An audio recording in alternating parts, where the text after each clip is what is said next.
Hey everyone, I'm Peter Stories here to guide you today. If you use this video to drift off to sleep, please tap like, hit subscribe, and drop a comment telling me where you're watching from and what time it is there. Now settle in, get cozy, and let yourself relax.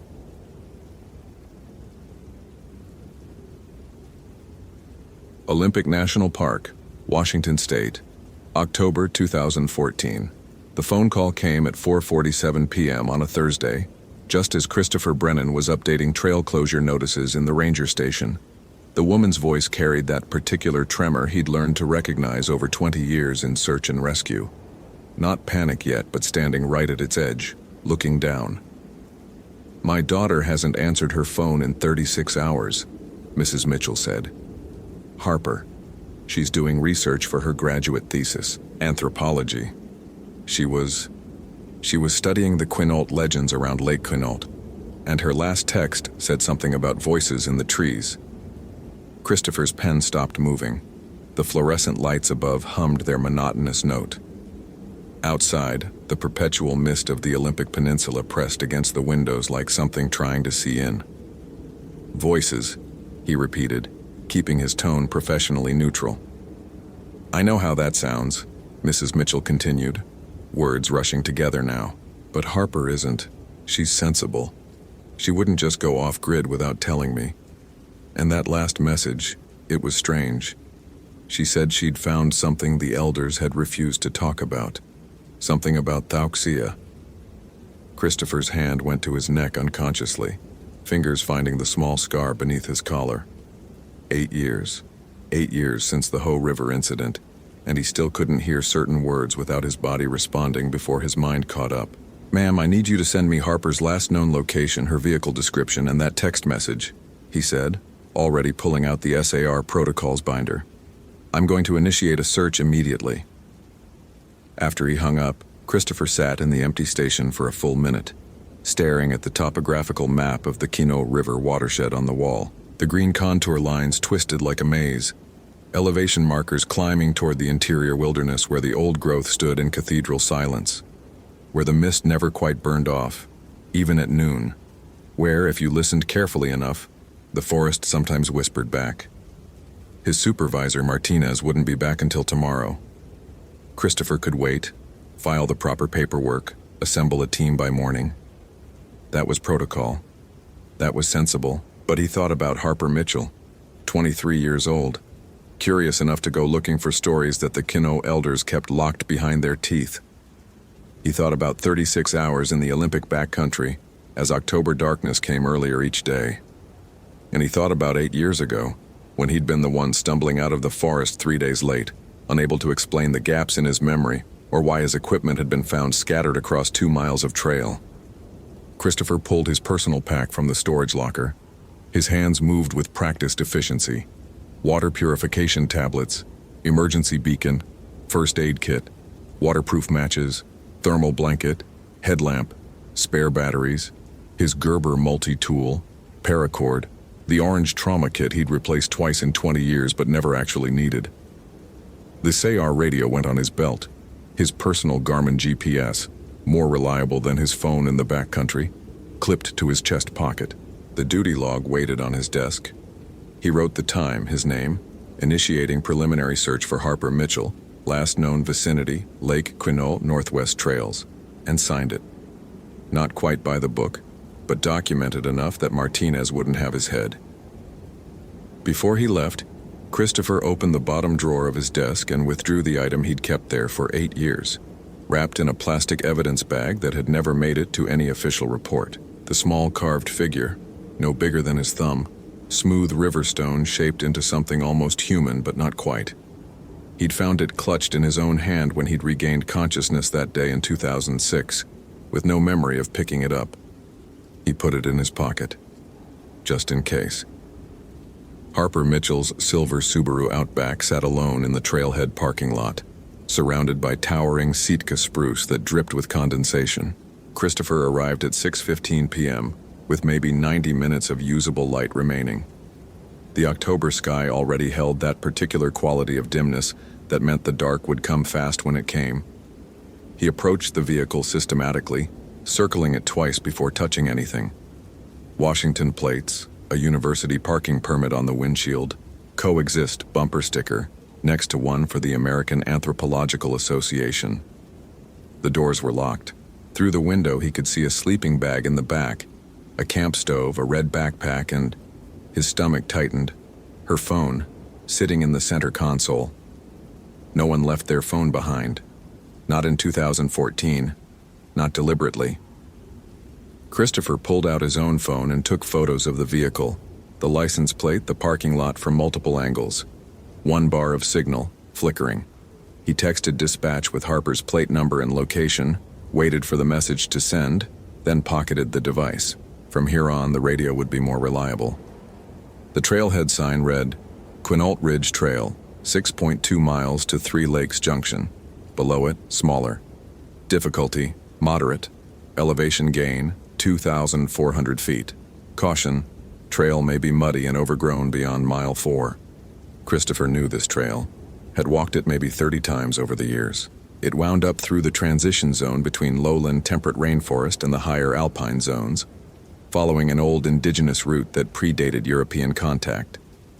The Quinault people had traveled it for centuries, before white settlers arrived, before the park boundaries were drawn, before any of this land had been discovered by anyone who bothered writing it down. He stepped onto the trail. The forest closed around him immediately, the way it always did here. Olympic National Park contained some of the last true old-growth temperate rainforest in the continental United States, trees that had been ancient when Lewis and Clark were still planning their expedition. The canopy rose hundreds of feet overhead, dense enough that even midday felt like dusk. Everything wore a coat of moss. The massive tree trunks, the fallen logs, the rocks, even the sword ferns that filled every gap. The moss-swallowed sound turned the forest into a green cathedral where footsteps fell muffled and distant. Christopher switched on his headlamp, even though ambient light remained. The beam cut through the mist, illuminating water droplets suspended in the air like the forest was slowly dissolving into vapor. He hiked fast, eyes scanning the trail for any sign of disturbance. Harper had come through here sometime in the last 2 days. The trail showed recent boot prints in the mud, but the rain had been constant. Impossible to tell if they were hers or belonged to some other hiker. At the half-mile mark, he found a granola bar wrapper caught in a salal bush. Generic brand, could have been anyone's. He bagged it anyway. The trail climbed steadily. Christopher's breathing found its rhythm, that meditative cadence that came from decades of hiking these mountains. His body knew this work, the way his weight should shift over roots, how to read the trail surface for the firmest footing, when to push and when to conserve energy. But his mind stayed alert, cataloging every detail. At mile 2, he found the first thing that made him stop. A small cairn sat beside the trail, 5 smooth stones stacked in a careful balance. Nothing unusual about that. Hikers built cairns constantly, little monuments to their passage, but this one stood on a flat stretch where the trail was perfectly visible. Cairns served as navigation markers in confusing terrain. This one marked nothing. Christopher crouched beside it, examining the stones without touching them. River rocks, worn smooth, graduated in size. The kind of careful construction that took time and attention. He stood and continued hiking, but his hand drifted to his pocket, fingers finding the carved figure he'd carried for 8 years. The temperature dropped as he climbed. His breath began to show in the headlamp beam.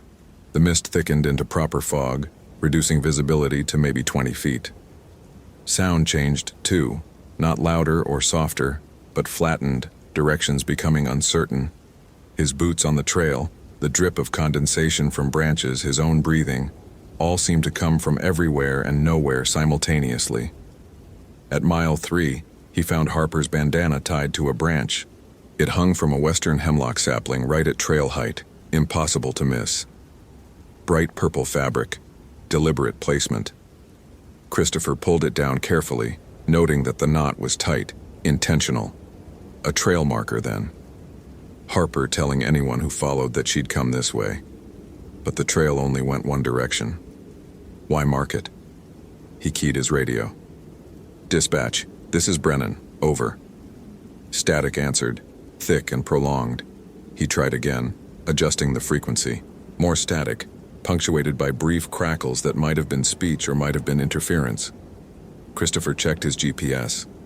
The device showed his location accurately, the trail line tracking his movement, but the elevation reading flickered between numbers.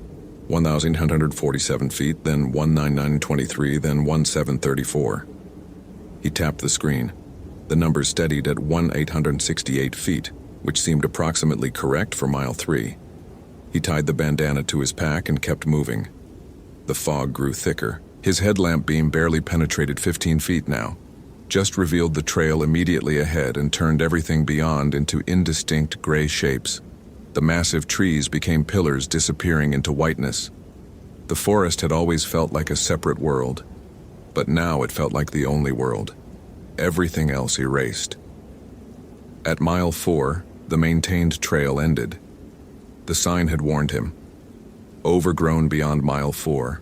What it hadn't mentioned was that overgrown meant the trail essentially vanished.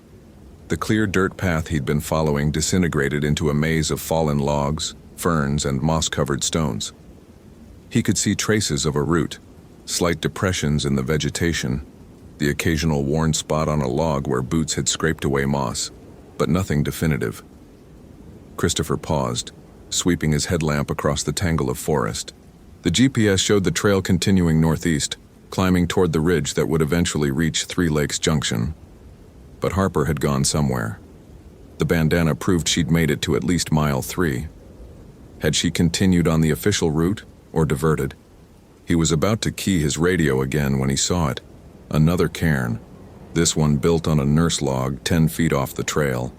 And beyond it, barely visible through the fog, another one. A trail within the trail. Christopher's pulse quickened. He approached the first cairn, examining the stones. Same smooth river rock, same careful construction.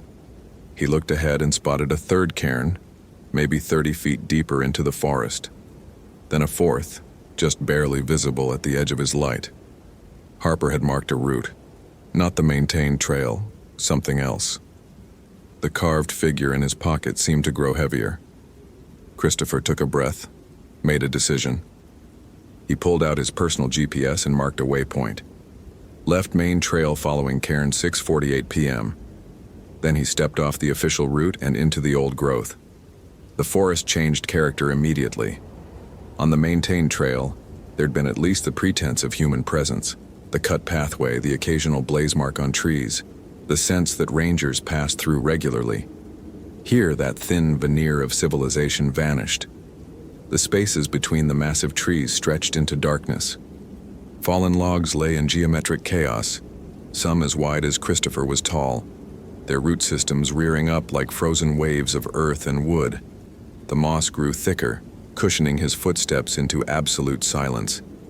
He moved carefully, stopping at each cairn to locate the next one before proceeding. The trail wound between the giants, never straight, following some logic he couldn't quite discern. Sometimes the cairns sat on fallen logs, sometimes on boulders half buried in moss, once on a peculiar flat stone that looked almost deliberately placed. At the 7th cairn, Christopher found Harper's first journal entry. The plastic-wrapped pages had been tucked beneath the top stone, protected from the rain. He unfolded them carefully, his headlamp revealing dense handwriting in blue ink. October 14th, 2014. Day 3. I found it. The elders wouldn't talk about it directly, but Mrs. Kelepa hinted when I asked about the restricted areas, places where the tribe asks hikers to stay away, even though they're technically within park boundaries. She called this place Thamna, where the voices sleep. Said her grandmother warned that curiosity about certain things could wake what should stay dormant. But here's what fascinates me. Every culture has guardian spirit traditions, but the Kino conception of Thauksia is different. It's not benevolent or malevolent. It's both, depending on intention. Protect the sacred by removing threats. But removing here has specific meaning, not death, but transformation. Taking what makes you you and redistributing it into the forest. I know how that sounds. I'm a scientist, but the consistency across accounts, the way people describe feeling less After encounters, the documented cases of people found physically unharmed but fundamentally changed, the cairn started appearing 2 days ago. Not by me. Someone else marked this route probably decades ago. The stones have that settled look, moss growing in the crevices, following them tomorrow. Christopher read the entry twice, then carefully refolded the pages and put them in his pack. His hand went again to his neck, to the scar. 8 years ago, he'd staggered out of the Ho River backcountry, missing 3 days of memory. The search report had concluded acute disorientation, likely due to dehydration and hypothermia. But Christopher remembered fragments, voices that sounded like his daughter calling for help, following them deeper and deeper into the forest until the trail disappeared. And the feeling, persistent even now, that he'd left something behind in those trees. Something he couldn't name but could feel the absence of, like a tooth your tongue keeps finding the gap where it used to be. He continued following the cairns. The 8th one sat at the base of a Sitka spruce so massive its root system created a small cave in the earth. The 9th perched on a boulder covered in what looked like pictographs, faded red ochre marks that might have been ancient or might have been tricks of lichen and shadow. The 10th marked a small clearing where the fog thinned briefly, and Christopher could see actual stars through a gap in the canopy. He checked his GPS. According to the device, he'd traveled 0.7 miles from where he'd left the main trail, but that didn't feel right. It had seemed like more. Time had that elastic quality in the deep forest, especially in fog and darkness, but his internal sense of distance usually stayed reliable. The GPS elevation reading flickered again. 2,234 feet, then 2,007, then 2,189. Christopher frowned, tapping the device. Satellite signal could be spotty under heavy canopy, but he'd never seen it fluctuate this wildly. He checked the time. 7:43 p.m. That seemed wrong too. He'd left his truck at 6:15, spent maybe 10 minutes examining Harper's car, then approximately 90 minutes hiking. Should be closer to Adao. He looked at his watch. It read 7:43. Both devices agreed, but the discrepancy nagged at him. That feeling when your body knows something your conscious mind hasn't caught up to yet. At the 11th cairn, Christopher found something that made his breath catch. His own equipment bag, the one that had been missing for 8 years. It sat at the base of a western red cedar, the orange fabric faded but unmistakable. The bag he'd carried the day he'd gone into the Ho River forest and come out changed. The bag that search and rescue had never recovered, despite combing the area for a week. Christopher approached it slowly, as if it might disappear if he moved too quickly. The bag was real, solid, water-stained but intact. He knelt and unzipped it with fingers that had gone numb despite his gloves. Inside, his old Motorola radio, dead for years. A water bottle still half full, the water somehow clear. Energy bars with expiration dates from 2006, his backup flashlight, and, wrapped in a waterproof stuff sack, a small notebook. He didn't remember keeping a notebook. Christopher opened it with mounting dread. The first dozen pages were blank, then in handwriting that was his but somehow wasn't, the letters too careful, the spacing too precise, a single entry. It took my name. I can't remember my name. I can see my driver's license, Christopher, but that's just a word. It doesn't mean me anymore. I don't know who I am without my name. I don't know how to leave. The voices keep asking me to stay. They sound like Sarah. But Sarah is 7 years old and I can't remember. Why can't I remember? The entry ended there. The remaining pages were blank except for the last one, which contained a single sentence in that same too careful handwriting. If you're reading this, you came back. Don't follow the voices. Christopher's hands shook. He didn't remember writing this. Couldn't remember writing this. His memories of those 3 missing days were just fog and fragments. Voices calling his daughter's name. The desperate need to find her even though part of him knew she was safe at home with his ex-wife in Seattle, nowhere near this forest. He stood abruptly, the notebook falling from his hands. The headlamp beam swung wild across the trees, revealing nothing but moss and fog, and the massive trunks disappearing into darkness. And then he heard it. "Dad?" His daughter's voice. Sarah's voice, except Sarah was 15 now, her voice deeper, starting to carry that teenage disdain. This voice belonged to Sarah at 7 years old, the way she used to call for him when she'd had a nightmare. "Dad, where are you? I'm scared." Christopher's body reacted before his mind could stop it, taking 2 steps toward the sound. Then he froze, breath coming hard, pulse hammering in his ears. Sarah was in Seattle. Sarah was fine. Sarah was... "Dad, please, it's so dark here. I can't find the trail." The voice came from deeper in the forest beyond where his headlamp reached. Not distant, but not close. That middle distance where sound got uncertain in the fog. Christopher forced himself to stand completely still, to breathe, to think. Harper Mitchell was out here somewhere. Harper, who was real, who was actually lost, who needed help. Not Sarah. Sarah was safe. "Dad?" The voice had changed slightly. Still Sarah, but with a questioning tone, like she couldn't quite understand why he wasn't coming. Christopher pulled out Harper's journal entry and read it again, focusing on one sentence. "Taking what makes you you, and redistributing it into the forest." His name. Whatever had happened 8 years ago, whatever he'd encountered in the Hoh River forest, it had taken something fundamental. His sense of self, and he'd spent 8 years feeling that absence, that gap, learning to function with a piece of himself missing. "I know what you are," Christopher said quietly, speaking to the darkness. "And I'm not following." Silence answered. Then, after a long moment, Sarah's voice came again, but different now. Flatter, less human. "You came back." "I'm looking for Harper Mitchell," Christopher said, keeping his voice steady. "That's all. I'm not here for anything else. She came looking for us, curious, asking questions." The voice shifted, no longer quite Sarah's.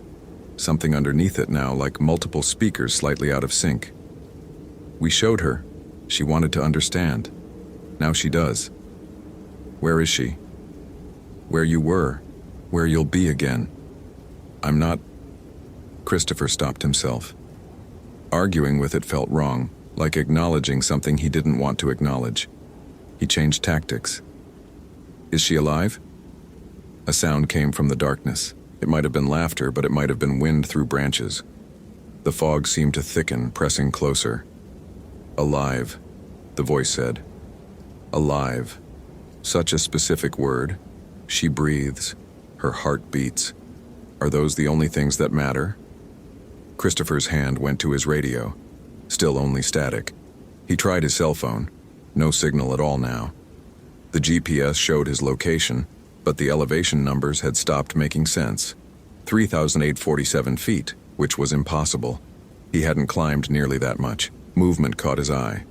About 30 feet away, partially obscured by fog and tree trunks, a figure stood watching him. Christopher's headlamp beam found it. A person, definitely human-shaped, but something wrong about the proportions. Too tall or too thin, or both. The light didn't quite seem to touch it properly, sliding off like oil on water. "Harper?" he called out. The figure didn't respond, just stood there, motionless in a way that humans never were. No shifting weight, no unconscious adjustments, no breathing. Statue still. Christopher took a step toward it. The figure moved, sudden and wrong, not walking but relocating, now 10 feet further away, behind a different tree. Still watching. He tried his radio again. "Dispatch, this is Brennan. I've located a possible sighting. Quinault backcountry, approximately." He looked at his GPS and stopped. The coordinates didn't make sense. The device showed him miles from where he should be, in an area that according to the map was just blank space between trail systems. "Dispatch, do you copy?" Static, but this time with something underneath it. Words, maybe. He adjusted the frequency dial carefully. Not alone. A fragment of voice, male, unfamiliar. Following something. "Who is this?" Christopher said into the radio. "Identify yourself." "Christopher." The voice cut in and out. "Turn back, it's not..." Then his own voice came through the radio, the transmission crackling but clear. "I'm looking for Harper Mitchell, that's all. I'm not here for anything else." Christopher froze. Those were his words from 30 seconds ago. His exact words, his voice but coming through the radio. He hadn't transmitted them. His finger hadn't even been on the push-to-talk button. He turned the radio off and clipped it back to his belt, pulled out the carved stone figure from his pocket and held it in his palm. In the headlamp light, he could see details he'd never noticed before. The figure had no face, just a smooth oval where features should be. And its hands were pressed against where its chest would be, as if holding something inside that wanted to get out. "You need to understand something," Christopher said to the darkness, to whatever was listening. "I'm not a curious graduate student. I'm not someone who came looking for you. I'm a search and rescue ranger, and my job is to bring Harper Mitchell home. That's it. I don't care about your legends or your territory or what you think you're protecting. Just tell me where she is." The figure had disappeared. The forest was silent except for the constant drip of condensation. Christopher waited, counting his heartbeats, trying to keep his breathing steady. Then the cairns started appearing. One by one, maybe 15 feet apart, they materialized out of the fog ahead of him. Not suddenly, more like his perception catching up to something that had been there all along. A trail of them extending deeper into the forest, each one glowing slightly in his headlamp beam as if the stones themselves held luminescence. An invitation? Or a trap? Christopher thought about his daughter, safe in Seattle. About his ex-wife Marie, who'd never quite understood why he'd stayed in the Forest Service after the incident. Why he kept coming back to these mountains. About the notebook he'd just found, written in his own hand, that he couldn't remember writing. And he thought about Harper Mitchell, 23 years old, who'd come here asking questions because she wanted to understand something larger than herself, who'd left markers for anyone who might follow, who deserved someone willing to follow. He checked his supplies, water, food, emergency equipment, all present. The carved figure went back in his pocket. The notebook from his old pack he left behind. Whatever he'd written 8 years ago didn't matter anymore. What mattered was moving forward. Christopher marked his GPS position one more time, knowing the coordinates were probably meaningless now. Then he started following the new cairns, deeper into the forest, toward whatever waited at their end. The fog became a living thing. It didn't just obscure vision, it restructured space. Trees that had been to Christopher's left appeared on his right. The ground that had been climbing began descending, then climbing again without him having gone downhill. His compass spun lazily, never settling on north. The GPS screen flickered and went dark, then revived, showing his location somewhere in the middle of Lake Quinault, which was impossible because he could feel solid earth under his boots. Time unraveled worse. His watch read 8:15, then 7:52, then 9:03.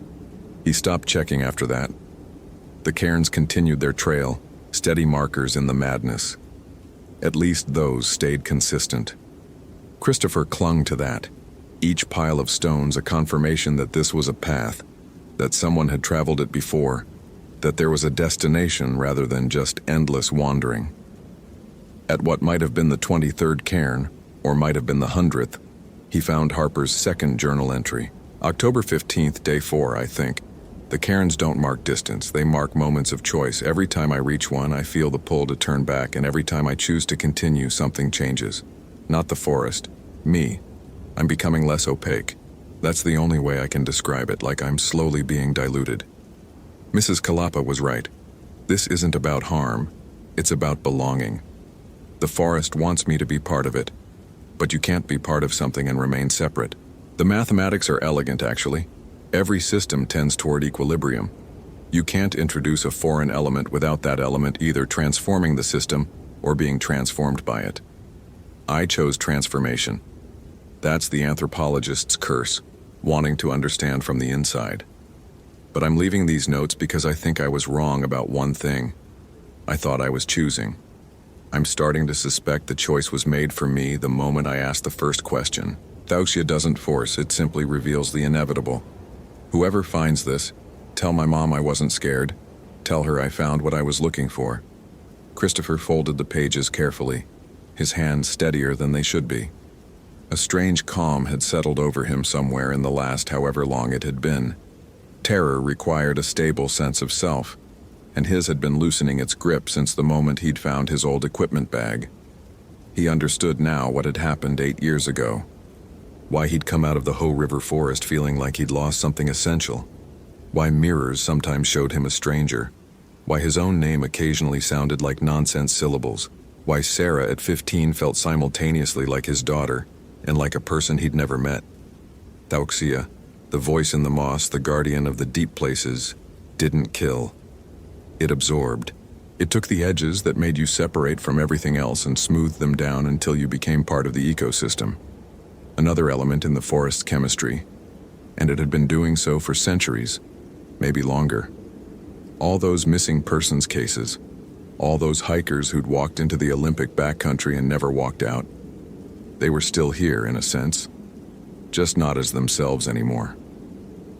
The fog parted briefly, and Christopher saw them. People. Dozens of people, standing among the trees like they'd grown there, which perhaps they had. Some were translucent, barely visible. Others looked almost solid but wrong in subtle ways. Clothing from different eras, skin with a greenish tint like moss, eyes that reflected his headlamp beam like an animal's. They watched him pass. None of them moved, none of them spoke, but he knew them. Not personally, but categorically. These were the lost ones, the disappeared. The people who'd pushed too far into the wilderness and found something that pushed back by pulling them in. One of them looked familiar. Christopher stopped, his headlamp settling on a figure standing beside a massive cedar. Male, maybe early 30s, wearing gear from the 1990s. He had Christopher's nose, Christopher's build, Christopher's hairline. "Dad?" Christopher whispered. His father had disappeared hiking the Olympics in 1993. Christopher had been 18. The search had lasted 3 weeks. They'd found nothing, not even the body. The figure that might have been his father tilted its head, studying Christopher with eyes that were the wrong color. Green, where they should have been brown. But the expression was right. That slight quirk of the mouth that meant he was thinking through a problem. That faraway look that meant he was 3 steps ahead in the conversation. "You came far," the figure said. Not quite his father's voice. Flatter, but the rhythm was correct. The way he'd always paused between words like he was reading them from some internal script. "You're not real," Christopher said, but without conviction. "Real enough to warn you. Turn back. What you're moving toward, you can't return from. The balance tips I tipped. Couldn't find my way back to being just me. The forest was too loud. Harper Mitchell chose this, just as I did, just as you're doing now." The figure gestured at the trail of cairns extending into the fog. "Every step is a choice, even the one you think you're not making." Christopher's throat tightened. "I have to try." The figure that might have been his father smiled, sad and knowing and already lost. "That's what I told myself, that I had to see what was beyond the next ridge. That understanding was worth the cost. But understanding doesn't live in your head, Christopher. Understanding is giving up the border between you and everything else, and you can't save someone by becoming what they became. Then what do I do? You decide what you're willing to lose. That's the only real choice any of us ever had." The figure stepped backward and simply ceased to be distinct from the tree behind it. Christopher blinked and it was gone. Or had never been there. Or had been there but was now part of the moss and bark and the slow, dark growth of the ancient cedar. Christopher touched his neck scar, closed his eyes, breathed. Then he continued following the cairns. The forest opened into a clearing that shouldn't exist. Perfect circle, maybe 50 feet across, absolutely level ground. In the center, a pool of water so still it looked solid, reflecting stars that Christopher couldn't see through the fog overhead. Around the perimeter, 7 trees grew in geometrically precise positions, all western red cedars, all approximately the same size, all with their lowest branches at exactly the same height. And kneeling at the water's edge, staring into the pool, Harper Mitchell. She looked unchanged. Same dark hair pulled back in a ponytail, same practical hiking clothes, same backpack beside her. She didn't turn when Christopher entered the clearing. Didn't seem to notice his presence at all. "Harper," Christopher called out. No response. She continued staring into the pool, motionless. Christopher approached carefully, watching for... what? A trap? But the clearing felt neutral, absent of menace. Just still, profoundly, unnaturally still. He knelt beside Harper, following her gaze into the water. The reflection showed stars, yes, but also shapes moving beneath the surface. Or maybe moving within the reflection itself. Impossible to tell. Patterns that almost made sense, that felt on the verge of revealing meaning. "Harper," he said again, quieter. "Your mother sent me. She's worried. You haven't called." Harper's lips moved, forming words without sound.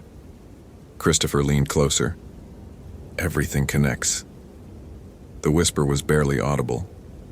No boundaries, never were. We drew them, but they were always fiction. "Harper, look at me."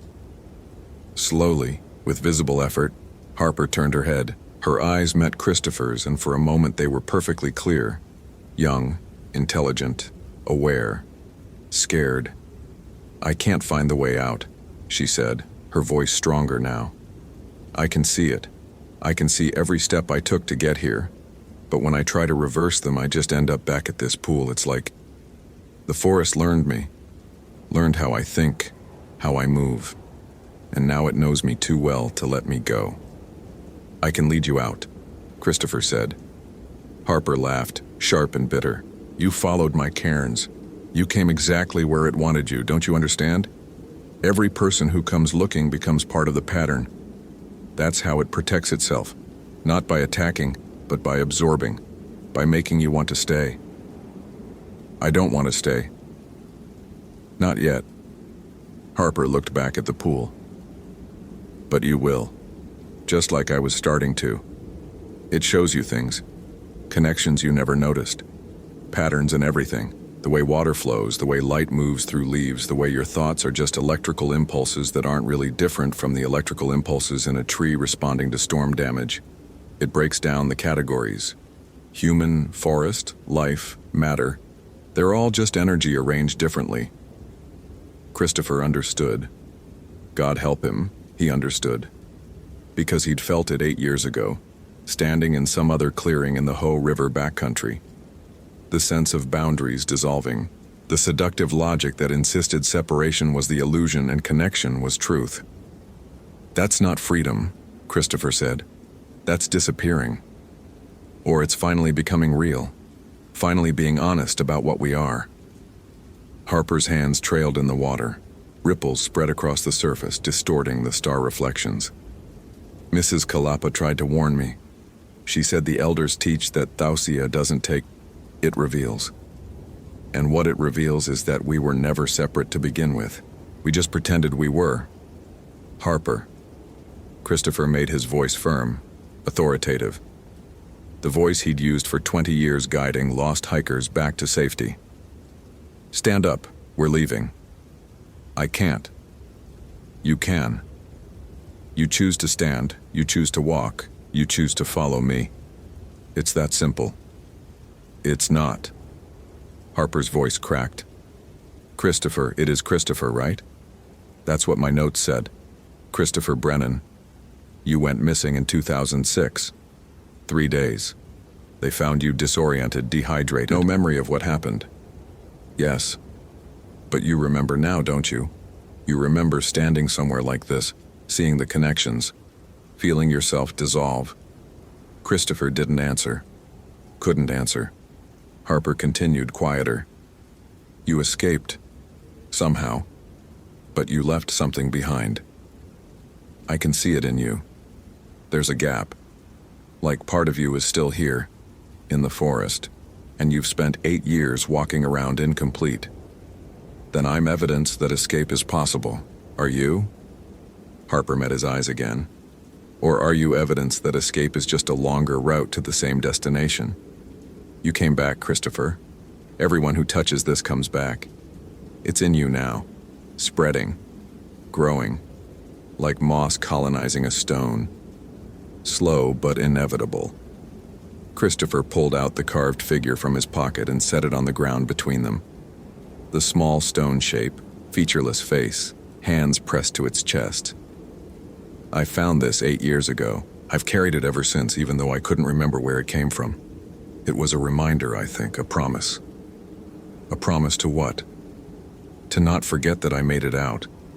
To not let the forest convince me that losing myself was the same as finding truth. Christopher stood, his knees protesting. You're right. Part of me is still here. Maybe it always will be. But the part that's still me, the part that walks and talks and works and loves my daughter, that part chose to leave. And I'm choosing for both of us now. He reached down and grabbed Harper's arm. She didn't resist, but she didn't help either. Dead weight. Christopher pulled harder, leveraging his body to haul her upright. Come on. Stand. Harper's legs buckled. Christopher caught her, his arm around her waist, her weight against his shoulder. She felt lighter than she should, as if she'd already begun the process of becoming less substantial. I don't know the way, Harper whispered. I do. It was a lie. Christopher had no idea how to leave this clearing. The cairns had led here but gave no indication of where to go next. The fog remained impenetrable. His GPS was useless. His compass spun meaninglessly. Every direction looked identical. But he'd learned something 8 years ago that he'd only half remembered until now. Thausia was intelligent, but it operated on its own logic. It revealed what was already true. It absorbed what chose to be absorbed. But it couldn't force, couldn't compel, could only invite and wait, which meant refusal had power. Christopher looked at the pool, at the star reflections and the moving patterns beneath. He thought about his father, standing among the trees, about the dozens of other figures he'd passed, all of them choosing to stay or unable to choose to leave. It amounted to the same thing. I refuse, he said clearly. For both of us. We're leaving. The clearing remained still. The pool reflected its impossible stars. Nothing changed. Christopher chose a direction, northeast, or what his body insisted was northeast even though his compass said otherwise, and started walking, Harper Mitchell leaning against him, her feet dragging through the moss. They'd made perhaps 10 steps when the voices began. All of them. Every missing person, every lost hiker, every curious soul that had touched this place and stayed. They spoke simultaneously, a chorus of whispers that filled the forest. His father's voice, Sarah's voice, voices he didn't recognize, voices that might have been his own. They spoke different words, but with single meaning. Stay, understand, connect, dissolve, become, stay, stay, stay. Christopher kept walking. Harper's weight increased, as if the forest itself was adding gravity to her, trying to root her to this place. His legs burned. His breath came hard, but he focused on moving forward, on the simple mechanical process of one foot in front of the other. The voices grew louder, more insistent. They overlapped until individual words became meaningless, just a wall of sound that vibrated in his chest cavity, that seemed to shake loose the boundaries between his thoughts and the world outside. Christopher closed his eyes. It helped. Without vision, he had only touch and sound, and the proprioceptive sense of his own body moving through space. He let those guide him, trusting muscle memory and instinct over the sensory chaos that was trying to disorient him. One step, another step, Harper stumbling beside him. Another step. His hand touched bark, rough, deeply furrowed. Sitka spruce. Real, solid. He opened his eyes. The fog had thinned slightly. He could see 20 feet now, maybe 30. And there, barely visible, a small pile of stones. A cairn. One of Harper's original markers, the ones she'd built on her way in. The voices cut off abruptly, mid-syllable. The silence that followed was almost worse. complete and absolute, like someone had just muted the entire forest. Christopher didn't stop moving. He fixed his eyes on the cairn, used it as a navigation point, pulled Harper toward it, reached it, found the next one, kept going. They walked for hours or minutes or days. Time had lost all coherence, but the cairns continued their trail backward, and Christopher followed them with religious focus, not letting himself think about anything except the next pile of stones. Harper began to walk more steadily. Her weight normalized. At one cairn, she stood without his support, breathing hard but present. At the next, she spoke. "Thank you." Christopher just nodded and kept moving. The fog gradually, almost grudgingly, began to lift. Christopher started recognizing landmarks. That particular fallen log, that distinctive root formation. They were back on the maintained trail, or something close to it. The forest still felt wrong, too quiet, watching, but the oppressive weight had lessened. His GPS blinked back to life, showing coordinates that finally made sense. His watch read 3:47 a.m. Impossible. That would mean they'd been in the forest for more than 9 hours. But the darkness held that particular quality of pre-dawn, so maybe it was true. They walked in silence until the trail widened, until the trees grew farther apart, until Christopher could see the parking lot lights through the fog, like distant stars. Harper's Subaru sat exactly where it had been. Christopher's truck beside it. The world was normal, mundane, blessedly ordinary. They stopped at the trailhead, both of them swaying with exhaustion. Christopher pulled out his radio and tried it one more time. It crackled to life immediately. "Brennan, this is dispatch. Do you copy? Christopher, if you can hear this, dispatch, this is Brennan." His voice cracked. He cleared his throat and tried again. "I have Harper Mitchell. We're at the Quinault Ridge trailhead. We're safe. We need medical evaluation, but no immediate injuries." The relief in the dispatcher's voice was palpable. "Copy that. Medics en route. ETA 15 minutes. Christopher, where the hell have you been? We've had teams searching since midnight." Christopher looked at Harper. She looked back at him.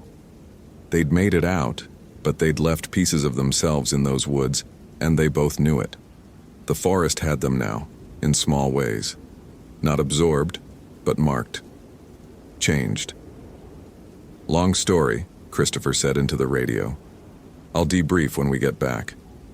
He helped Harper to her car, where she collapsed against the hood. She pulled out her phone, the one she'd left behind, and stared at it like she'd forgotten how it worked. "What do I tell my mother?" Harper asked.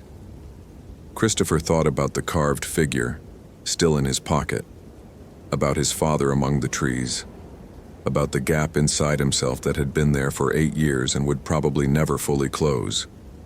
"Tell her the truth," he said. "You got lost. Someone found you. You came home. That's not the whole truth." "No, but it's the only part that matters." Harper nodded slowly. She was crying now, quiet tears that cut tracks through the dirt on her face. "I saw my future in that pool. I saw myself staying, becoming part of the pattern. And part of me wanted it. That's what scares me. Part of me still wants it." "I know," Christopher said. Because he did know. He'd felt that pull 8 years ago, and he felt it still, every time he walked these trails. The seductive promise of dissolution, of finally letting go of the heavy burden of being a separate self.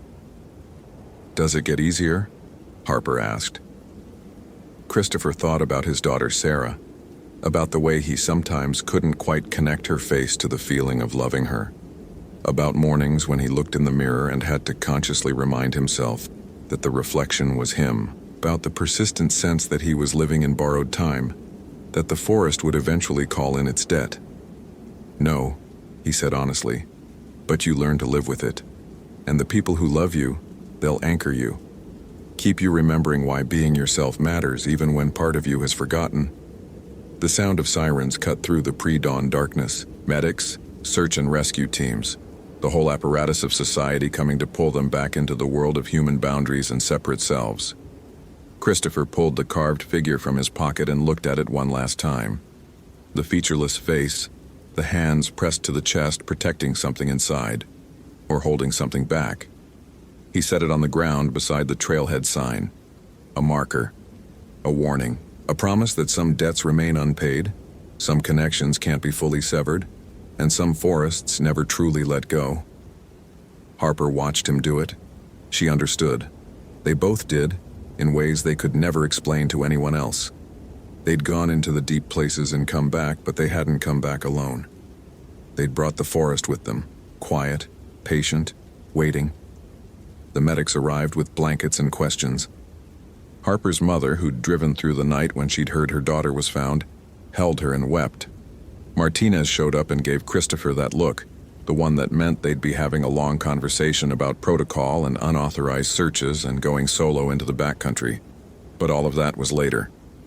For now, Christopher stood at the edge of the parking lot, watching dawn slowly burn away the fog. The forest emerged from the retreating mist. Trees and moss and ferns, ordinary and beautiful and entirely natural. Except for the voice, so quiet he almost missed it, barely more than a whisper on the morning breeze. Until next time. Christopher closed his eyes, counted to 10, and opened them again. The forest was just a forest. Trees were just trees. The voice was just wind. He told himself that. He would keep telling himself that. And maybe eventually, it would be true. He got in his truck and drove toward the rising sun, leaving the Olympic National Park behind.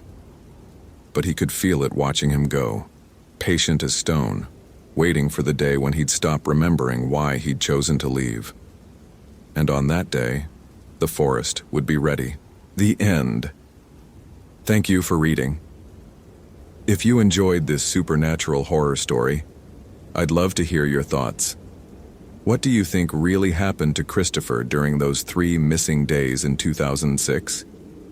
Did Thauxia let Harper go, or is she slowly being pulled back? Share your theories in the comments below. I read everyone and love seeing different interpretations. And if you'd like to see more stories like this, consider following for more atmospheric horror and mystery narratives. What elements worked best for you? The psychological horror, the ambiguous nature of the entity, the emotional stakes? Your feedback helps me craft even better stories.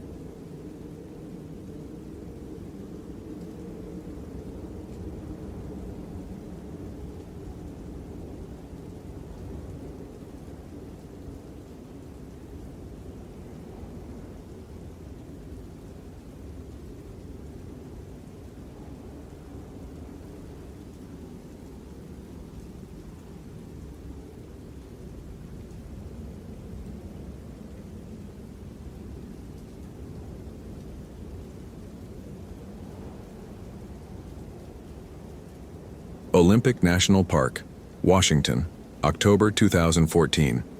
6 hours into the search, and Chris Hayes could no longer trust his own ears. The Hoh rainforest pressed in from all sides, a living cathedral of Sitka spruce and western hemlock that turned afternoon light into underwater gloom. Moss hung from every branch in thick curtains, muffling sound until the forest felt like the inside of someone's mouth. Chris's boots squelched through mud that released the smell of rotten copper every time he lifted his foot. "Lauren Mitchell!" His voice came out hoarse. He'd been calling for so long that his throat felt stripped raw.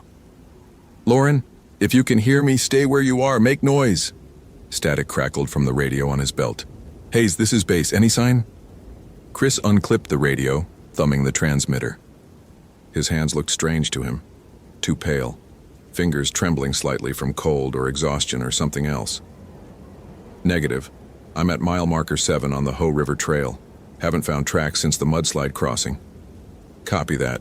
Parents just arrived. They want to talk to whoever's closest to where she was last seen." Chris closed his eyes. "Of course they did. Tell them I'm doing everything I can. They know, Chris. Everyone knows you're thorough." Thorough. That was the word people used now. Not reliable or experienced. Thorough. As if he needed to prove something. As if 3 years ago in North Cascades hadn't happened. He pushed the memory down and kept walking. The trail here barely deserved the name. Rainfall in the Ho averaged 12 feet annually, turning the forest floor into a sponge of decaying matter and new growth locked in perpetual war. Nurse logs, fallen giants from centuries past, stretched across his path, their bark long since rotted away, their bodies serving as foundations for entire ecosystems. Ferns sprouted from their backs. Saplings took root in their decay. Everything consumed everything else. Chris checked his GPS. The device's blue dot blinked steadily. "You are here," but the satellite signal kept flickering. Too much canopy, too much moisture in the air. He had a compass and paper maps in his pack, old-school backups he'd learned to trust more than technology. Lauren Mitchell had been with 15 other students and 2 teachers on a supervised day hike. They'd stopped for lunch at the big spruce tree, a massive specimen marked on tourist maps, and when the lead teacher did a head count afterward, Lauren was gone. No one had seen her wander off. No one had heard anything unusual. That was 4 hours before anyone called it in. 4 hours of the school staff searching on their own, convinced she'd just stepped behind a tree, gotten briefly disoriented. By the time Chris got the call, the girl had been missing for nearly 6 hours. Now it was closing in on 10. He paused at a fork in the trail, studying the ground. The soil was too churned by boot prints to read clearly. The school group had trampled through here. But something caught his eye. A partial impression near the base of a hemlock, filled with brown water. Too small for a teacher's boot. He knelt, ignoring the mud soaking through his uniform pants. "Lauren?" He said it quietly, almost to himself. The forest swallowed his voice. Then, faint, impossibly distant, he heard it. "Help!" Chris's head snapped up. The word had come from somewhere off-trail, deeper into the forest where no marked path existed. His pulse kicked up, hammering against his ribs. He grabbed his radio. "Base, I've got possible audio contact." Female voice calling for help, bearing approximately northwest from my position. "Copy. Proceed with caution and maintain radio contact every 15 minutes. Chris clicked off and pushed into the undergrowth. The moment he left the trail, the forest changed. Without the path as anchor, the space between trees seemed to shift, reconfiguring itself. Moss-covered branches hung at face level. Devil's Club, Washington's cruelest plant, blocked easy passage with spines that could drive through clothing. Chris moved carefully, marking his path with orange tape tied to branches every 30 feet. "Lauren, keep making noise so I can find you." Silence. Not even birdsong. That was wrong. The rainforest should be alive with varied thrushes and winter wrens. But the deeper he went, the quieter everything became. His radio crackled. "Hayes. Status?" "Still searching. I thought I heard Chris." He stopped. That had been his name, not from the radio, from somewhere ahead. "Lauren?" His voice came out smaller than intended. "Chris, please." It sounded like her. It sounded exactly like what a terrified 17-year-old lost in the woods would sound like. But something about it felt wrong. The timbre too perfect, the fear too precisely calibrated. He'd heard this before. 3 years ago in the North Cascades, he'd spent 2 days tracking a missing hiker named Marcus Donnelly. He'd followed Marcus's voice through the mountains, always just out of reach, always calling his name with that same desperate edge. When they finally found Marcus, he'd been dead for 48 hours at the bottom of a ravine. His body lay frozen, mouth open, as if mid-shout. The voice Chris had been following came from a completely different direction. He'd never told anyone the full truth about those 2 days. The official report said he'd suffered from exhaustion and auditory hallucinations caused by altitude and stress. The unofficial whispers among other rangers suggested something else. That Chris Hayes had cracked, that whatever happened up in those mountains had broken something fundamental in him. They transferred him to Olympic, lower elevation, less isolation, a place to prove he could still do the job. And now he was hearing voices again. "Chris, it hurts." His hands were shaking. He pulled out his compass, checked his bearing, made another orange tape marker. The rational part of his brain cataloged his symptoms. Elevated heart rate, hyperventilation, Cold sweat despite the temperature. Panic response. Trauma trigger. He knew what this was, but he also knew Lauren Mitchell was out here somewhere. 17 years old, maybe injured, definitely terrified. He kept moving. The forest grew denser. Fallen logs formed barriers that forced him to climb over or crawl under. His uniform snagged on bark, collected moss in wet clumps. Time felt strange here. He'd check his watch and see only 5 minutes had passed when it felt like 30. The light was failing, filtering through the canopy in greenish shafts that made everything look submerged. So cold, Chris. So cold. Closer now. Definitely closer. He pushed through a curtain of hanging moss and found himself in a small clearing. In the center stood a nurse log so large it must have fallen centuries ago. Its body had hollowed out, creating a cave-like opening big enough to walk into. And there, at the entrance, was Lauren Mitchell's backpack. Chris's breath caught. He approached slowly, pulling a latex glove from his belt pouch. The backpack was purple with school patches sewn onto it. Lincoln High, Olympia. The zipper hung open. He looked inside. Granola bars, a water bottle half empty, a phone with a cracked screen and no signal. "Lauren!" He shouted it now, abandoning caution. "Lauren, your backpack is here. If you can hear me, make noise." Nothing. He clicked his radio. "Base, I've found the subject's backpack. Coordinates." He rattled off the GPS numbers. "I'm investigating the immediate area." "Backup is 40 minutes out, Chris. Don't do anything." "Chris..." The voice came from inside the hollow log. Every instinct screamed at him to wait for backup. Protocol was clear. Never enter a confined space alone. Never pursue without support. But 40 minutes might be too long. If Lauren was injured, hypothermic, trapped inside, he pulled out his flashlight and approached the opening. The hollow extended back into darkness, the wood walls slick with moisture and fungus. The smell hit him immediately, not decay, but something older. Mineral and wet, like stone that had never seen sun. His flashlight beam caught movement deeper inside, shadows that seemed to pull back from the light rather than be revealed by it. "Lauren?" His voice echoed strangely, as if the space inside was much larger than it should be. "I'm scared." He stepped inside. The temperature dropped immediately. His breath came out in visible clouds. The interior walls pressed close. He had to hunch to avoid hitting his head. Water dripped from somewhere ahead, each drop hitting with a sound like a tongue clicking. His flashlight flickered. "No," he muttered, slapping it against his palm. The beam steadied, but weaker now. He moved deeper. The hollow curved, disorienting him. He should be able to see the entrance behind him, but when he looked back, there was only more tunnel. His orange tape markers were nowhere in sight. Panic touched his throat. This was wrong. This was... "Chris." The voice came from directly behind him. He spun. His flashlight beam caught something in the darkness, a shape that might have been a person or might have been shadow. Then it was gone. "Who's there?" His voice cracked. Laughter, soft and wet, like someone trying to laugh through water. "You know who I am. You've always known." The voice wasn't Lauren's anymore. It shifted between registers, male and female, young and old, his voice and others. Each word came from a different direction. "You heard me in the mountains. You followed me then. You're following me now." Chris backed away, his shoulder hitting the tunnel wall. The wood felt too soft, too much like flesh. His radio crackled, harsh static that resolved into screaming, then silence. "This isn't real," he said. The words came out desperate.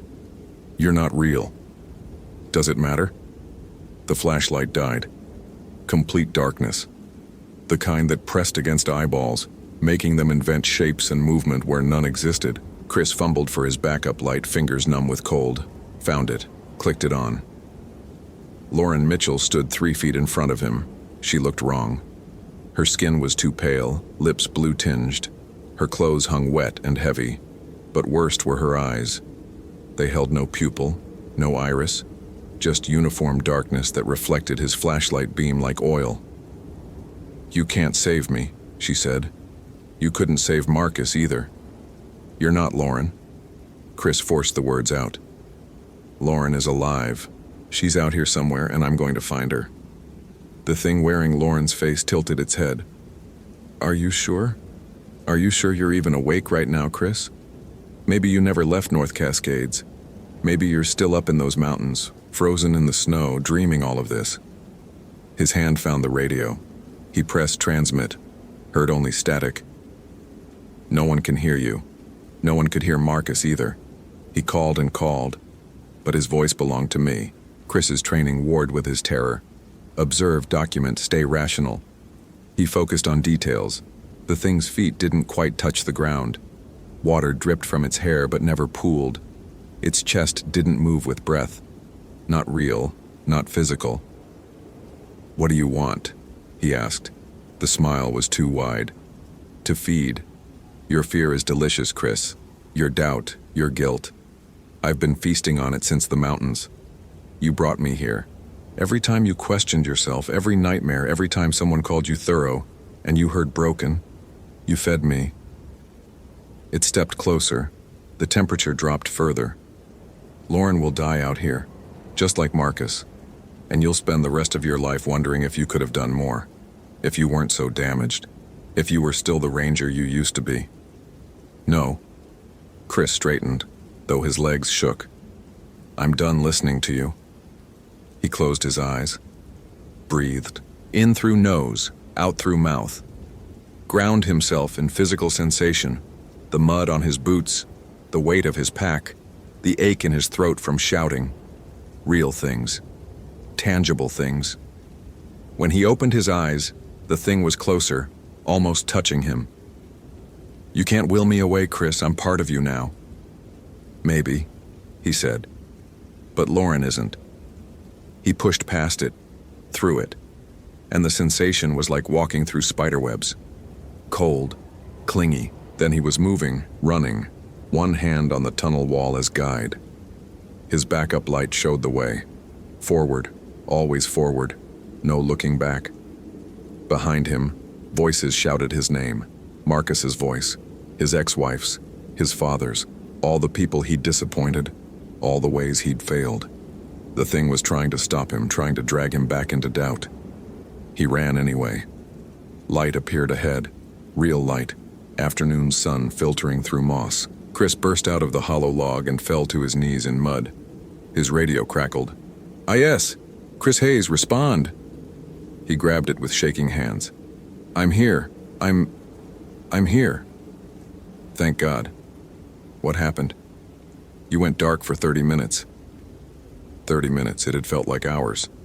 I found..." He looked back at the hollow log, just a log, wood and fungus and normal forest decay. "I found Lauren's backpack, but she's not here. We've got dogs incoming. They'll pick up her scent from the pack. Just hold position." Chris sat back against a tree, breathing hard. His hand still trembled. His mind felt scraped raw. But he wasn't broken.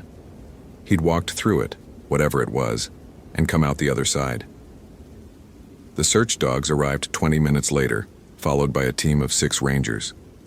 They took scent from Lauren's backpack and immediately picked up a trail Chris had missed, not northwest, but northeast, toward the Hoh River itself. They found her an hour later, sheltered under an overhang, soaked and hypothermic but alive. She'd slipped on moss, twisted her ankle badly, and crawled to the only shelter she could find. She kept saying she'd called for help, but no one came. No one except Chris, who'd been led in the completely wrong direction. The rescue made the evening news. Lauren was treated for exposure and a hairline fracture in her ankle. Her parents wept with gratitude. Chris's supervisor clapped him on the back and said he'd done good work, thorough work. Chris accepted the praise with a nod. He didn't mention what he'd experienced in the hollow log. He didn't mention the voices or the cold or the thing wearing Lauren's face. But that night, lying in bed in his cabin on the edge of the park, he thought about what it had said. "You brought me here." Maybe he had. Maybe trauma worked like that. It carved out spaces inside you, and sometimes things moved into those spaces. Real or not, They fed on fear and doubt and guilt until you couldn't tell the difference between memory and experience, between rational explanation and something older. He'd spent 3 years trying to prove he wasn't broken, but maybe that was the wrong goal. Maybe he was broken. Maybe North Cascades had broken him, and maybe that was okay. The cracks let light in. The cracks also let other things in. The question wasn't whether he was damaged. The question was whether he could still do the job anyway. His phone buzzed. Text message from his supervisor. Another hiker reported overdue in North Cascades.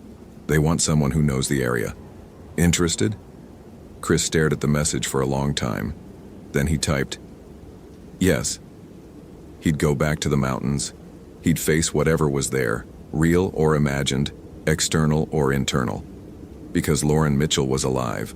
Because sometimes doing the job meant walking through the fear instead of around it. Because the voices might never stop, but he could choose whether to listen. Outside his window, the Hoh rainforest stretched dark and ancient under starless sky. Somewhere in those trees, things older than names watched and waited and fed on fear. Chris turned off his phone and went to sleep. He dreamed of moss and voices, but he didn't run. Thank you for reading to the end. If you enjoyed this narrative, consider following for more engaging stories. What's your interpretation of what Chris really encountered in the hollow log? Supernatural entity or manifestation of trauma? I'd love to read your theories in the comments.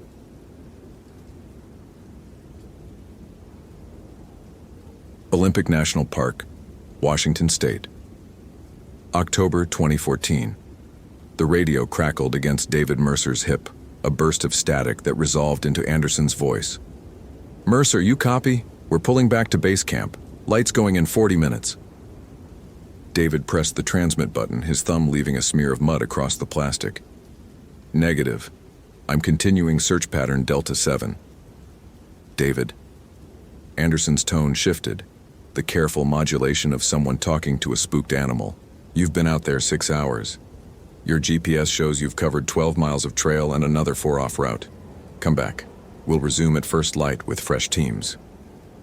The forest pressed close on all sides, western hemlock and Sitka spruce rising 200 feet into the canopy, their trunks thick with moss that glowed phosphorescent in the dimming light. The Hoh River growled somewhere to his left, swollen with October rain, though he couldn't see it through the undergrowth. Visibility was maybe 30 yards before the mist swallowed everything. "Hannah Reeves has been missing 14 hours, David said. "Statistical survival window closes at 72. I'm not wasting 12 of those sleeping."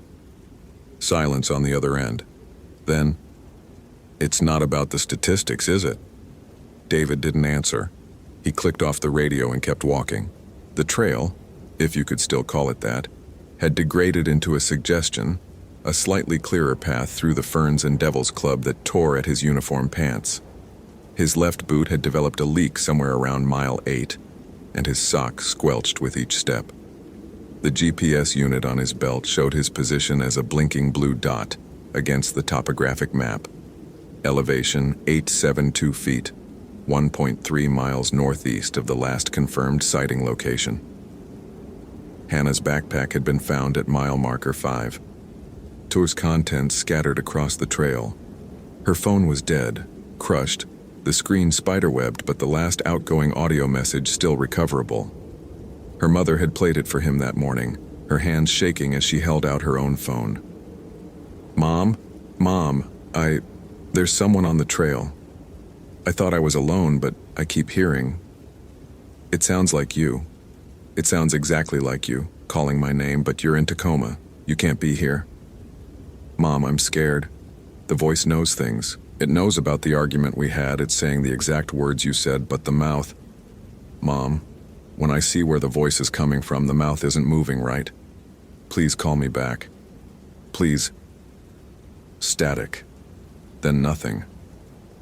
David had seen the mother's face crumple, had watched her fold into herself like paper catching fire.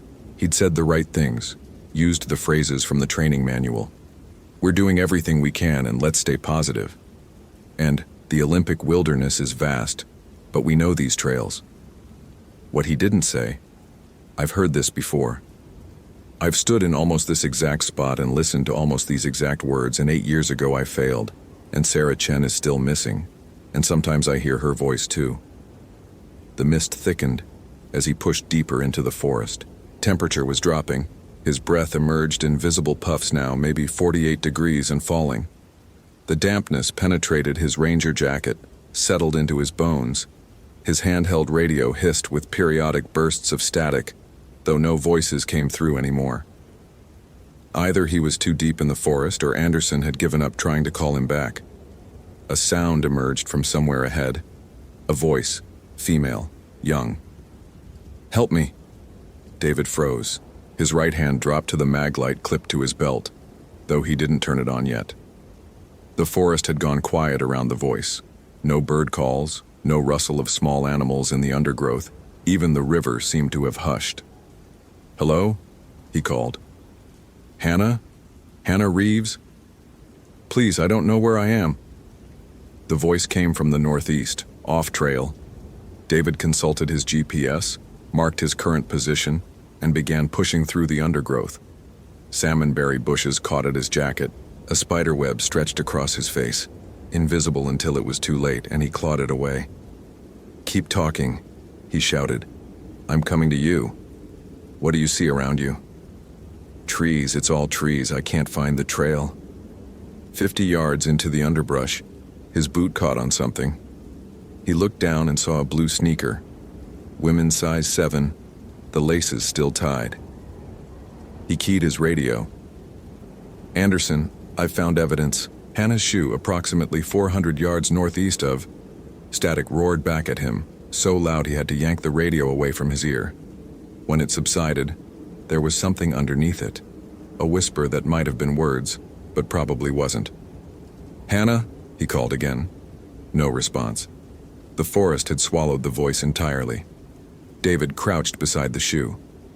The ground around it was disturbed, but not dramatically. No signs of struggle, no blood, no torn fabric. Just the shoe, placed almost carefully on a bed of fallen needles.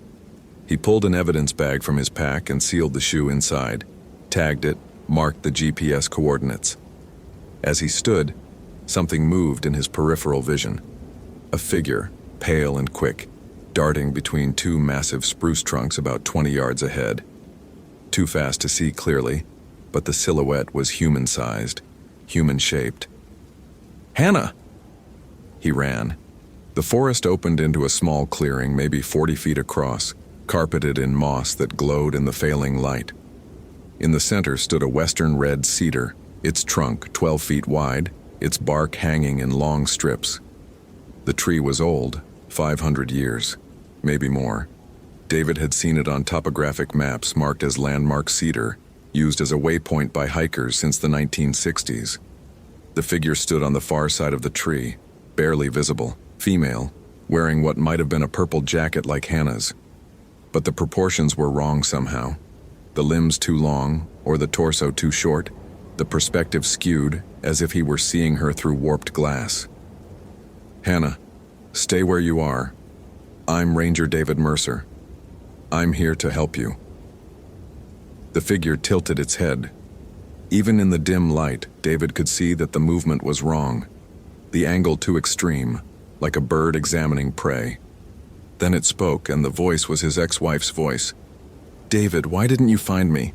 Why did you let me disappear?" His breath stopped. Sarah. Sarah Chen's voice. Exact pitch, exact inflection, the same accent she'd had from growing up in Vancouver. But Sarah had been gone 8 years, and this couldn't be her. This wasn't possible. "You're not Sarah," he said, and his voice came out steady, which surprised him. "You promised you'd find me." The figure stepped around the tree, and now David could see it more clearly in the fading light. It wore Sarah's face, or a close approximation. The features slightly smeared, like a photograph taken through water. "You searched for 3 days, and then you gave up. You went home. You let them declare me dead." "We searched for 2 weeks," David said. "I personally covered over 100 miles of trail. We used dogs, helicopters, thermal imaging. But you didn't find me." The thing smiled and its mouth opened too wide, split at the corners. "Because you weren't listening, I was calling to you the whole time." David's right hand moved slowly to his belt, fingers closing around the handle of his knife. Not that a knife would help against whatever this was, but the solid weight of it provided an anchor to reality. "Where's Hannah Reeves?" he asked. The Sarah thing laughed, a sound like wind through hollow trees. "She's listening, just like you're about to listen." Then the forest erupted with voices. His mother, dead 15 years. "David, sweetheart, come home." His father, "Son, I need your help. I'm lost." Anderson, his supervisor. "Mercer, I'm hurt. I'm off the trail. You need to find me." And underneath them all, hundreds of other voices, a cacophony of the lost and desperate, all calling for help, all perfectly mimicked, all fundamentally wrong. David dropped to his knees and pressed his hands over his ears, but it didn't help. The voices weren't coming from outside. They were inside, resonating in his skull, each one plucking at a different memory, a different fear, a different point of guilt. Through the noise, he heard his own voice, not external, but the rational part of his mind that had kept him alive through 2 tours in Afghanistan and 15 years in search and rescue. "It's not real. It feeds on fear. Don't listen. Find Hannah." He forced his eyes open. The Sarah thing had moved closer, was now only 10 feet away. Up close, he could see that it wasn't wearing a body so much as suggesting one, a collection of shadows and mist that had learned the shape of human. Where its eyes should have been, there was only hollow darkness. "What are you?" David asked. "I'm what happens when people get lost," it said. And now it spoke with Hannah's voice, young and terrified. "I'm the voice that leads them deeper. I'm the hope that keeps them walking until they can't walk anymore. I'm the last thing they hear before they stop hearing anything at all." David's fingers found the emergency flare in his jacket pocket, the one every ranger carried for situations like this, though the training manual had never covered situations quite like this. He pulled the flare free, tore the ignition strip. The flare ignited with a magnesium-white burst that turned the clearing into noon. The thing recoiled, its form fragmenting in the sudden light. And in that moment, David saw what was behind it. A hollow in the base of the massive cedar, maybe 4 feet wide, and inside that hollow was movement. He ran. The hollow was deeper than it looked, extending back into the tree's heart. David thrust the flare inside and saw Hannah Reeves curled at the back, unconscious but breathing, her face pale and her lips faintly blue. Around her feet lay bones, dozens of them, picked clean, scattered across the cedar's root system. Behind him, the voices rose to a shriek. The temperature plummeted, his breath emerging in clouds so thick he could barely see. The flare began to dim, its chemical reaction struggling against something that wasn't cold, but was the absence of heat, the absence of energy, the absence of everything. David grabbed Hannah under her arms and dragged her toward the opening. She was dead weight, maybe 120 pounds, and his back screamed as he hauled her over the lip of the hollow. The flare guttered and died. In the sudden darkness, something touched the back of his neck. Not physical contact, but the sensation of contact, ice that burned. The voices collapsed into a single voice, his own voice speaking words he'd thought to himself 1,000 times over the past 8 years. "You should have saved her. You should have looked harder. You should have known. It's your fault. It's always been your fault." "Maybe," David said aloud. He pulled Hannah free of the hollow, felt her head loll against his shoulder. But not this time. The thing screamed, not with a voice, but with a pressure in the air, a frequency that made David's vision blur and his nose start bleeding. He fumbled for another flare with fingers gone numb, couldn't find one, realized he'd only carried 2 and used them both. Then his radio erupted with actual voices, crackling with distance but human, blessedly human. "Anyone on this channel, we've got lights approximately half a click from Landmark Cedar, multiple teams converging." Flashlight beams cut through the forest, accompanied by shouts. The thing retreated into the shadows, its form dissolving like smoke. But before it vanished entirely, David heard Sarah's voice one more time. "I was never here, David. But you always knew that, didn't you?" Then it was gone, and there were only the flashlights, the voices of his colleagues, the solid reality of Hannah Reeves breathing shallow but steady in his arms. They found him sitting with his back against landmark cedar, Hannah's head in his lap, 3 teams of rangers surrounding them with enough lights to turn the clearing into daylight. Anderson knelt beside him, pressed a hand to his shoulder. "Jesus, Mercer. We've been calling for 20 minutes. What happened?"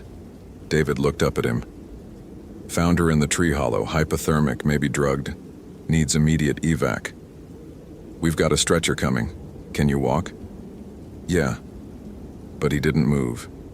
He sat there as the EMTs arrived, as they checked Hannah's vitals and loaded her onto the stretcher, as they administered oxygen and warming packs.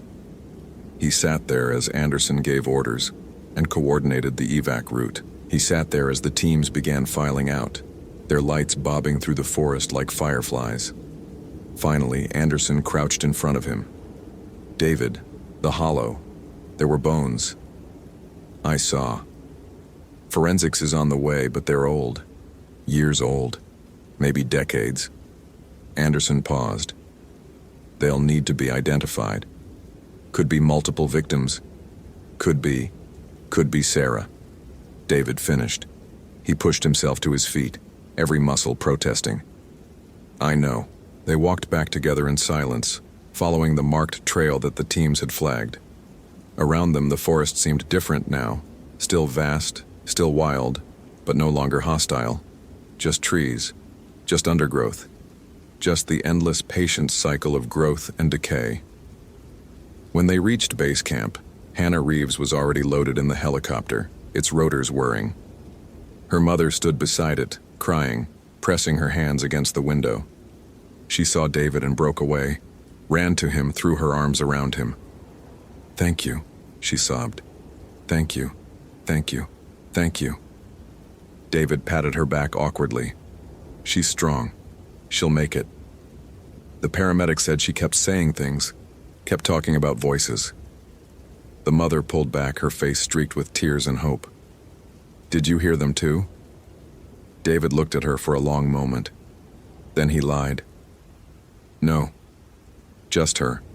I heard her calling for help." The mother nodded, accepting this, needing this. She climbed into the helicopter and it lifted off, lights blinking red against the darkness, carrying Hannah away to safety and warmth and eventual recovery. Anderson appeared at David's elbow. "You should get checked out too. Possible hypothermia, definitely exhaustion." "I'm fine." "David, I'm fine." He turned to face his supervisor.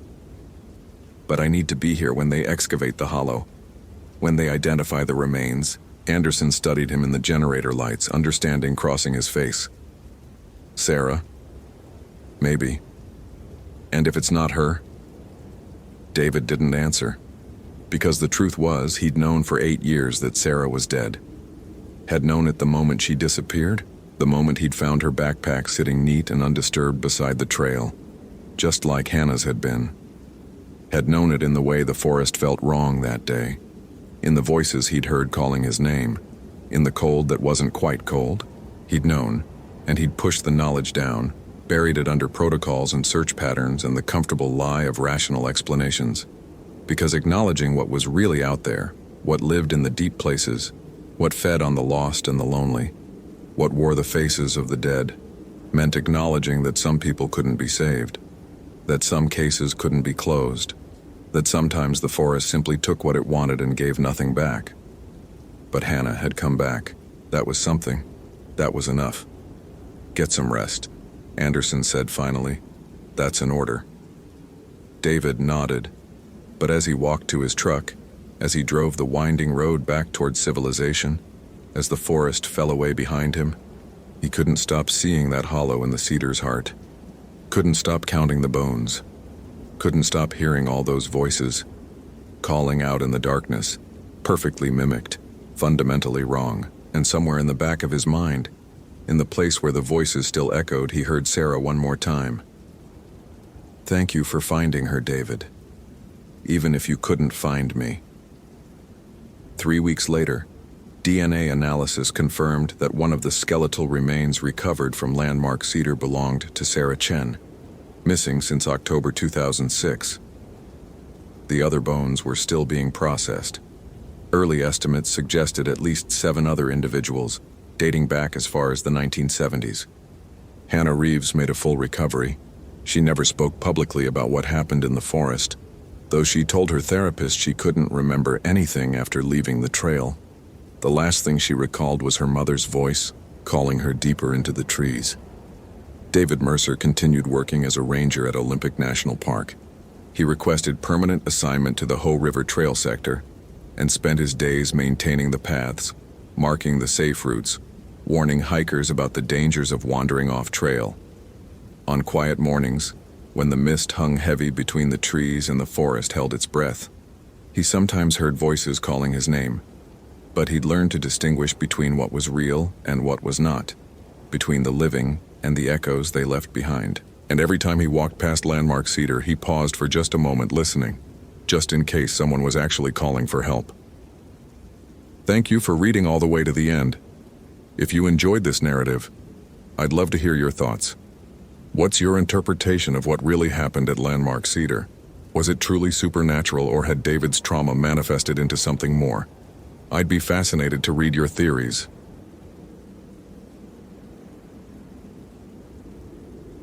Mason Garrett had been a ranger at Olympic National Park for 11 years, but he'd never led a school group this deep into the Ho rainforest.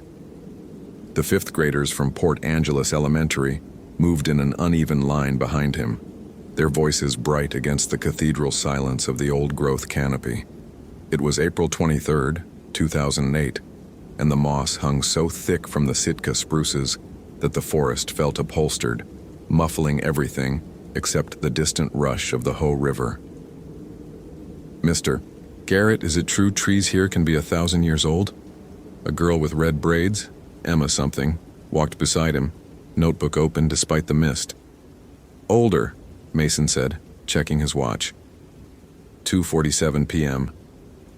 They'd been on the trail for 90 minutes, and his daughter Lily's soccer game started at 6. He'd promised to be there. Some of these cedars were saplings when Vikings landed in North America. His radio crackled. He recognized the voice of Tom Brewster, the volunteer coordinator back at the visitor center. "Ranger Garrett, we've got weather moving in faster than forecasted, fronts pushing hard from the Pacific." Mason glanced up. The canopy was so dense he couldn't see the sky, but the air had that compressed quality that came before storms in the rainforest, pressure building like water behind a dam. "Copy that. We're at mile marker 4 on the Ho River Trail, turning back now." "Mr. Davis?" One of the kids, Brandon, the class clown who'd been pretending to be eaten by banana slugs, pointed ahead. "Can we see the big tree? The one on the map?" Their teacher, Mr. Davis, a young man who'd spent most of the hike looking nervously at the GPS unit Mason had lent him, nodded. "It's just another 100 yards, right, Ranger Garrett?" Mason hesitated. The big tree was a massive Sitka spruce that had been used as a trail marker for decades, its base hollowed by fire centuries ago. The kids would love it, and it would only add 10 minutes to the hike. Lily's game didn't start until 6. "All right," he said. "But we move quick. Single file, stay on the trail." The group pressed forward, and Mason counted heads automatically. 23 kids, Mr. Davis, and parent volunteer Mrs. Chen. Everyone accounted for. The trail narrowed, forcing them into a tighter line. On both sides, sword ferns grew waist-high, their fronds beaded with moisture. Something about the density of the undergrowth bothered him. Too thick, making it impossible to see more than a few feet into the forest. They rounded a bend, and there it was. The spruce, its trunk wider than a minivan, bark rippled like frozen water. The hollow at its base was large enough for 3 adults to stand in. The kids broke formation, crowding around it with their phones out. In 2008, the phones were simple. Flip models mostly, with cameras that barely worked in this light. 2 minutes, Mason called. Pictures and back to the trail. He stood at the edge of the clearing, watching the tree line. The forest had gone quiet in that way that made his scalp prickle. No birds, no rustle of squirrels, just the distant white noise of the river and the soft pad of rain beginning to fall on the canopy above. His radio crackled again. "Mason, this is Tom. That front's accelerating. You need to double time it." "On our way." Mason turned to Mr. Davis. "Time to move." "All right, everyone, back in line. Harper, get out of there." Mason's head snapped around. A girl had climbed into the hollow of the tree, her small frame disappearing into the shadow. He could see her sneakers, her pink jacket visible in the darkness. "Harper Montgomery, right now!" Mr. Davis's voice had an edge Mason recognized, the tone of a teacher who'd been ignored one too many times. The girl emerged, grinning, her blonde hair damp from the mist. She couldn't have been more than 12, Lily's age, with the same gap between her front teeth. Something about her made Mason's chest tighten. His daughter had begged to come on this trip, but he'd said no because he was working it. "Line up." Mason's voice carried the authority of someone used to managing crowds. The kids fell into formation, still chattering about the tree. They started back down the trail. Mason took the lead, setting a pace just short of a jog. The rain intensified, finding gaps in the canopy, splattering on his uniform jacket. Behind him, he could hear Mr. Davis doing a count. 18, 19, 20. "Mr. Garrett, hold up." Mason stopped, turning. The line had compressed, kids bunching up behind Mr. Davis, who stood motionless on the trail, his face pale. "What is it?" "I'm missing someone. I keep counting 23, but..." Mr. Davis's hand shook as he pointed at his roster. "Harper Montgomery. She was right behind me." Mason's training kicked in before the fear could. "Everyone stop. Stay in place." He moved down the line, counting himself. 24 people, minus Mr. Davis, minus Mrs. Chen, 22 kids. Harper was gone.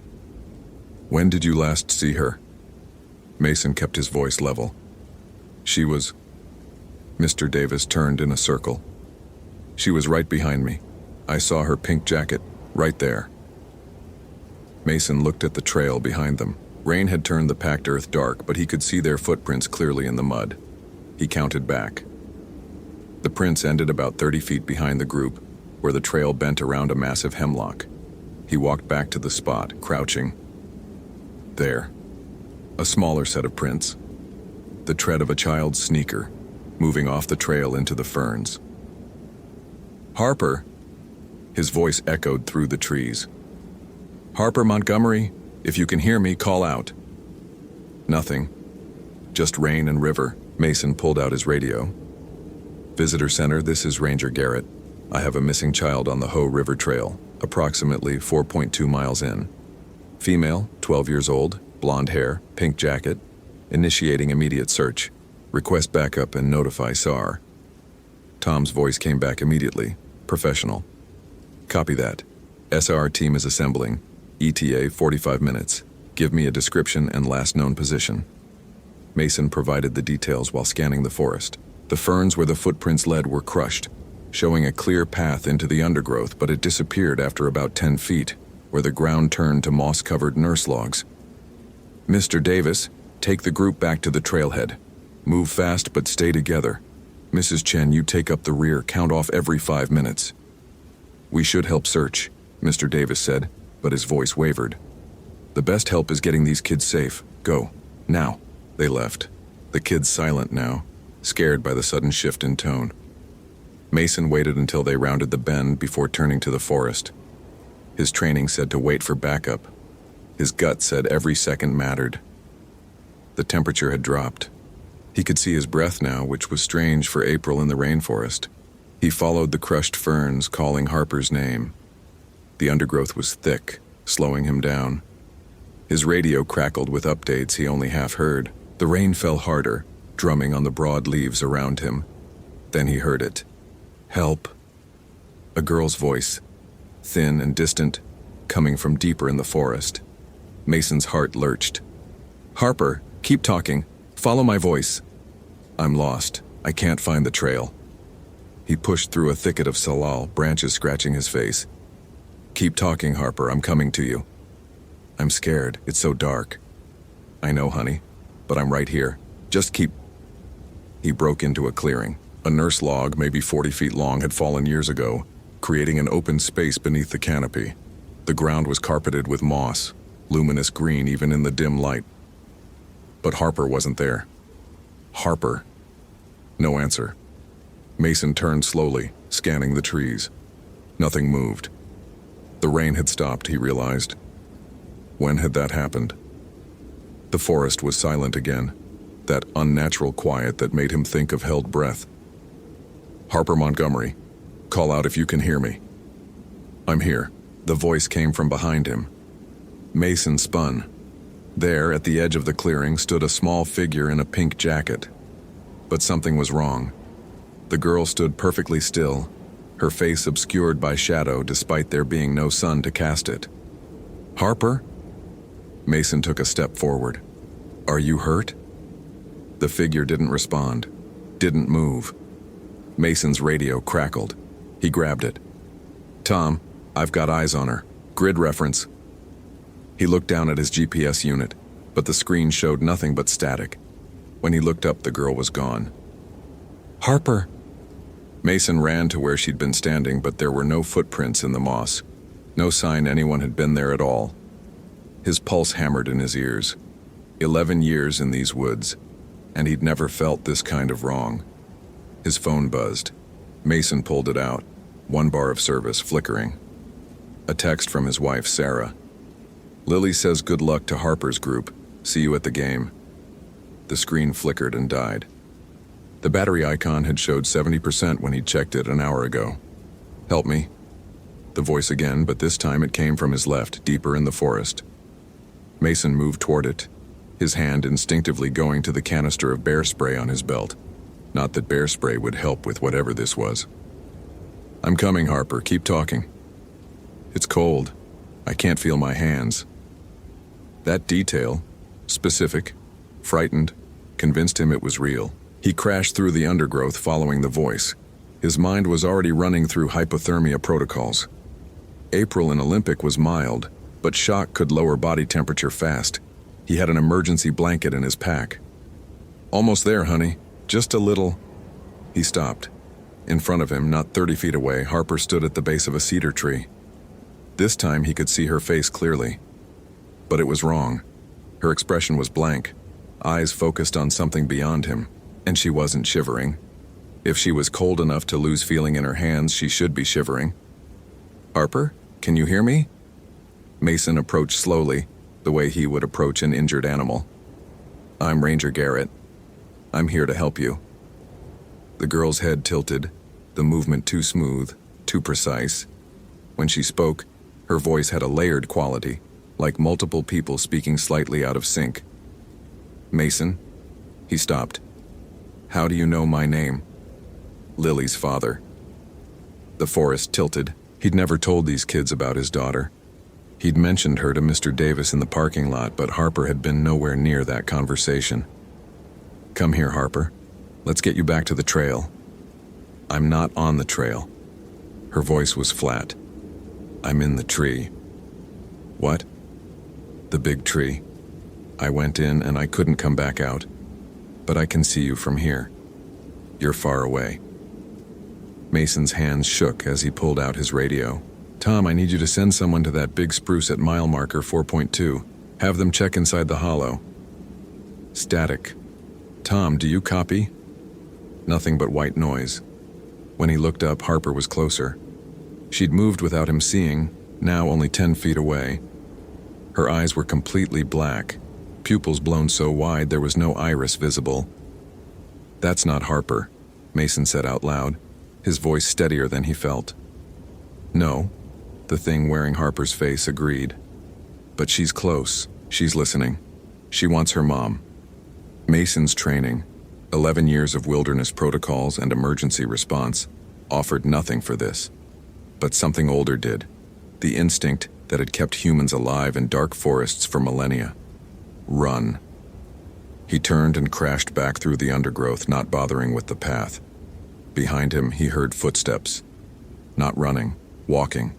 Steady, patient steps that somehow kept pace with his desperate sprint.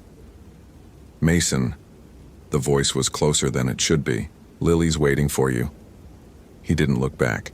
A fallen log blocked his path. He vaulted it, landing hard on the other side. His ankle twisted but held. "Keep moving. Get back to the trail. Get help. You promised her." 6 o'clock game. Coach Bennett's team. How did it know that? How did it? Mason burst through a wall of salal and stumbled onto the trail.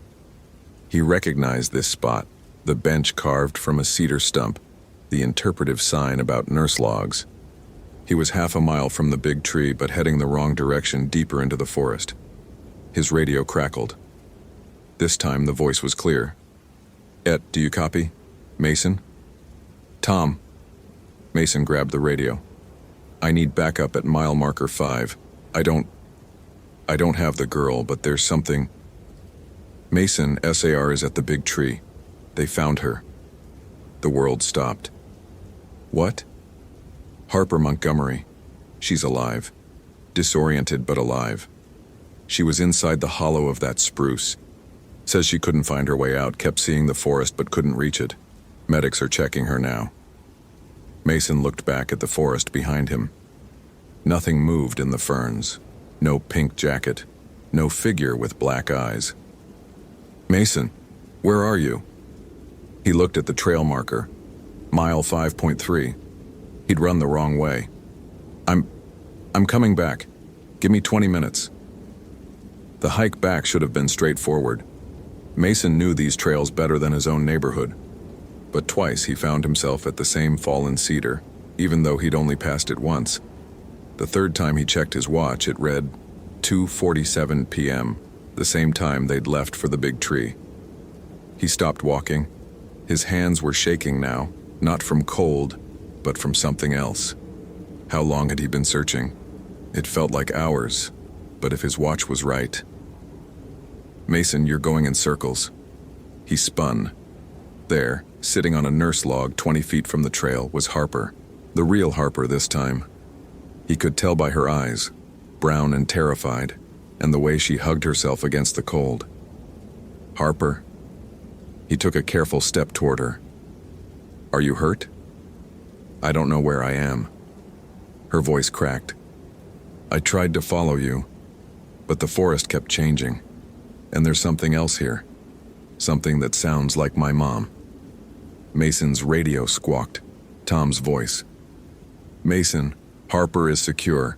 We're heading back to the visitor center. Where are you?" Mason and the girl on the log stared at each other. "Harper," Mason said slowly. "What's your mom's name?" Jennifer Montgomery." Into the radio. "Tom, what's Harper's mother's name?" A pause. "Jennifer." "Why?" "Mason, what's going on?" The girl on the log started crying, real tears running down her face. "Please, I just want to go home. My mom's going to be so worried." Mason had to choose. Either the girl the SAR team had was the real Harper, or this one was. One was a child who needed his help. One was something else. His phone buzzed, one bar of service flickering in and out. A voicemail from Sarah, time-stamped 20 minutes ago. "Mason, call me. Lily's asking about the missing girl. It's all over the news.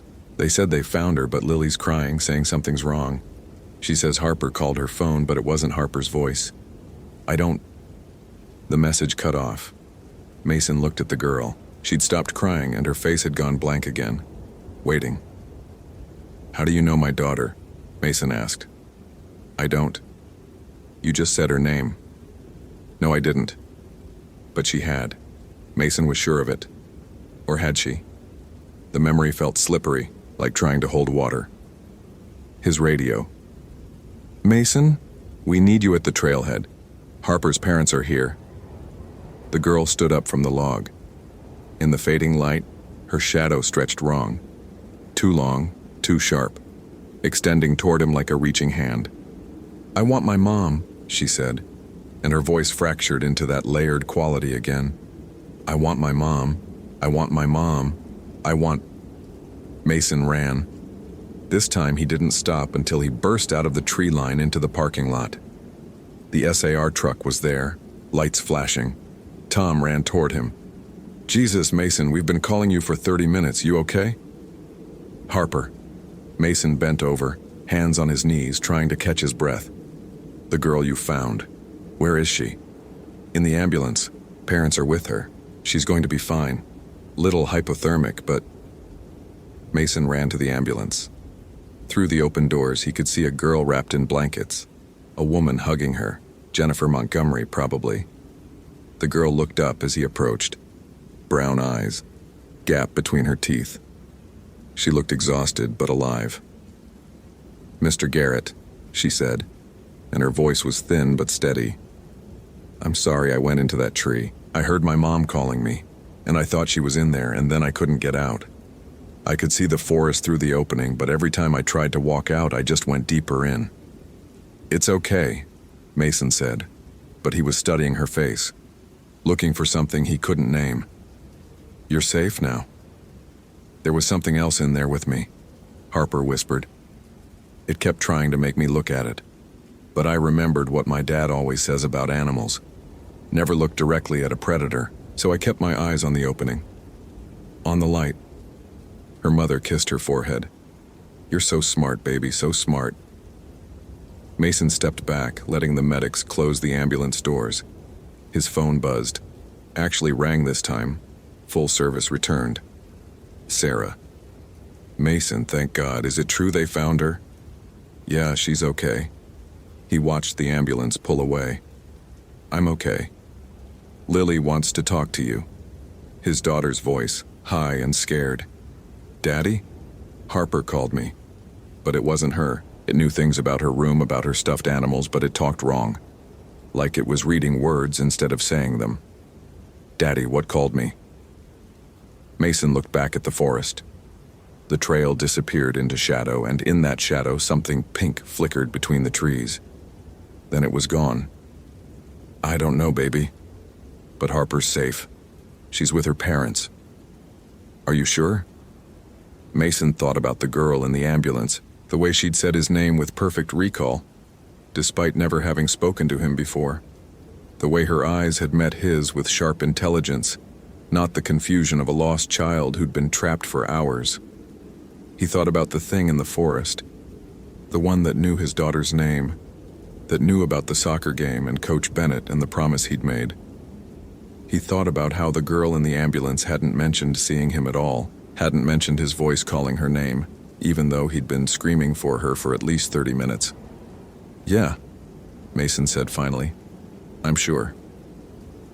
That night, Mason didn't make it to Lily's game. He stayed at the park until long after dark, filing reports and talking to the county sheriff and trying to explain what he'd seen without sounding insane. He didn't mention the thing wearing Harper's face. He didn't mention how his watch had stopped or how the forest had looped on itself. He just said he'd gotten disoriented during the search and took a wrong turn. Tom drove him home just after midnight. You did good today, Tom said. Kid's alive because you acted fast. Yeah. You sure you're okay? You seem shaken. Mason looked out the window at the dark trees lining Highway 101. That girl, Harper, when SAR found her in the tree, did she say anything? Like what? Like why she climbed in there in the first place? Tom shrugged. Said she heard her mom calling, thought the voice came from inside. Kids, you know? They get confused. But Harper's mother hadn't been in the forest. She'd been at work in Port Angeles, 40 miles away. Mason had confirmed that with the sheriff. So what had Harper heard calling her name? When he got home, Sarah was waiting up. Lily was asleep on the couch, her phone clutched in her hand. Sarah hugged him hard. She wouldn't go to bed until you got home, Sarah whispered.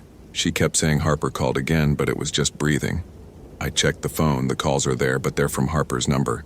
I texted Jennifer Montgomery and she said Harper's been with her all evening. Hasn't touched her phone. Mason looked at his daughter, peaceful in sleep.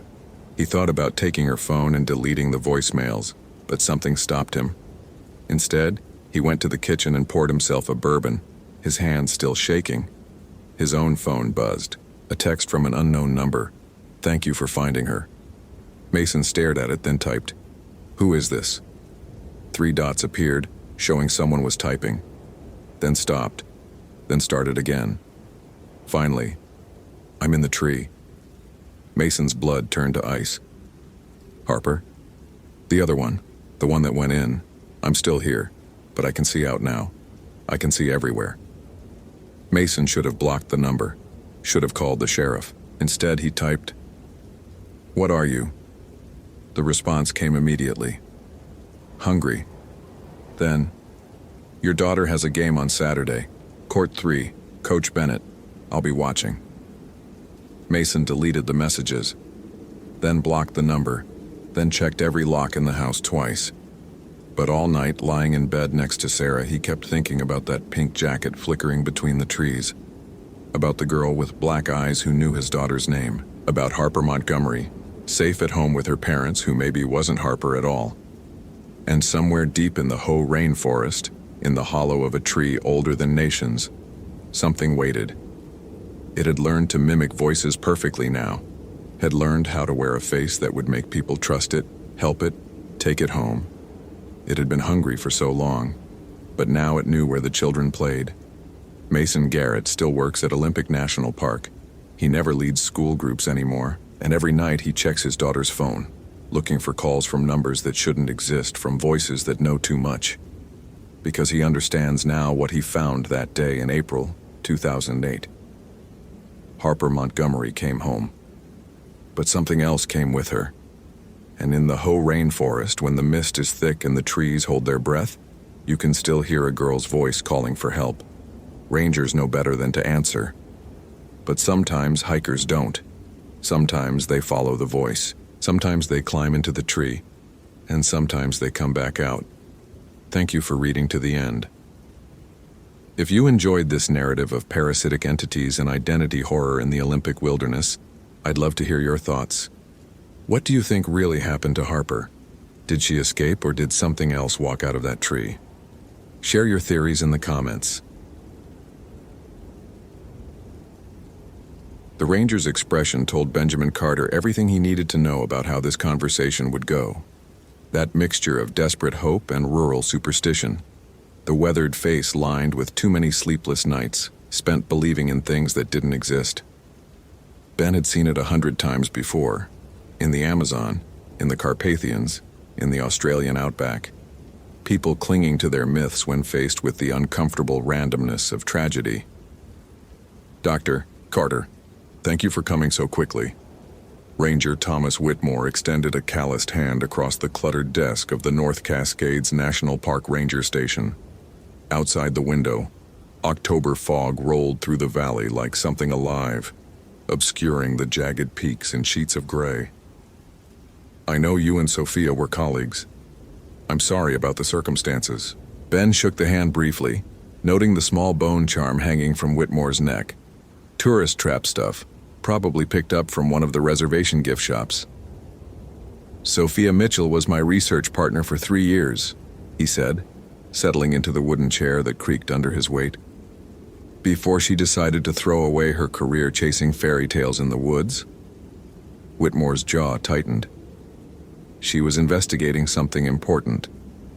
She was investigating nothing, Ben corrected, pulling out his phone out of habit before remembering the complete lack of signal he'd encountered the moment he'd turned onto the mountain road. 2009, and they still couldn't get decent coverage in these remote areas.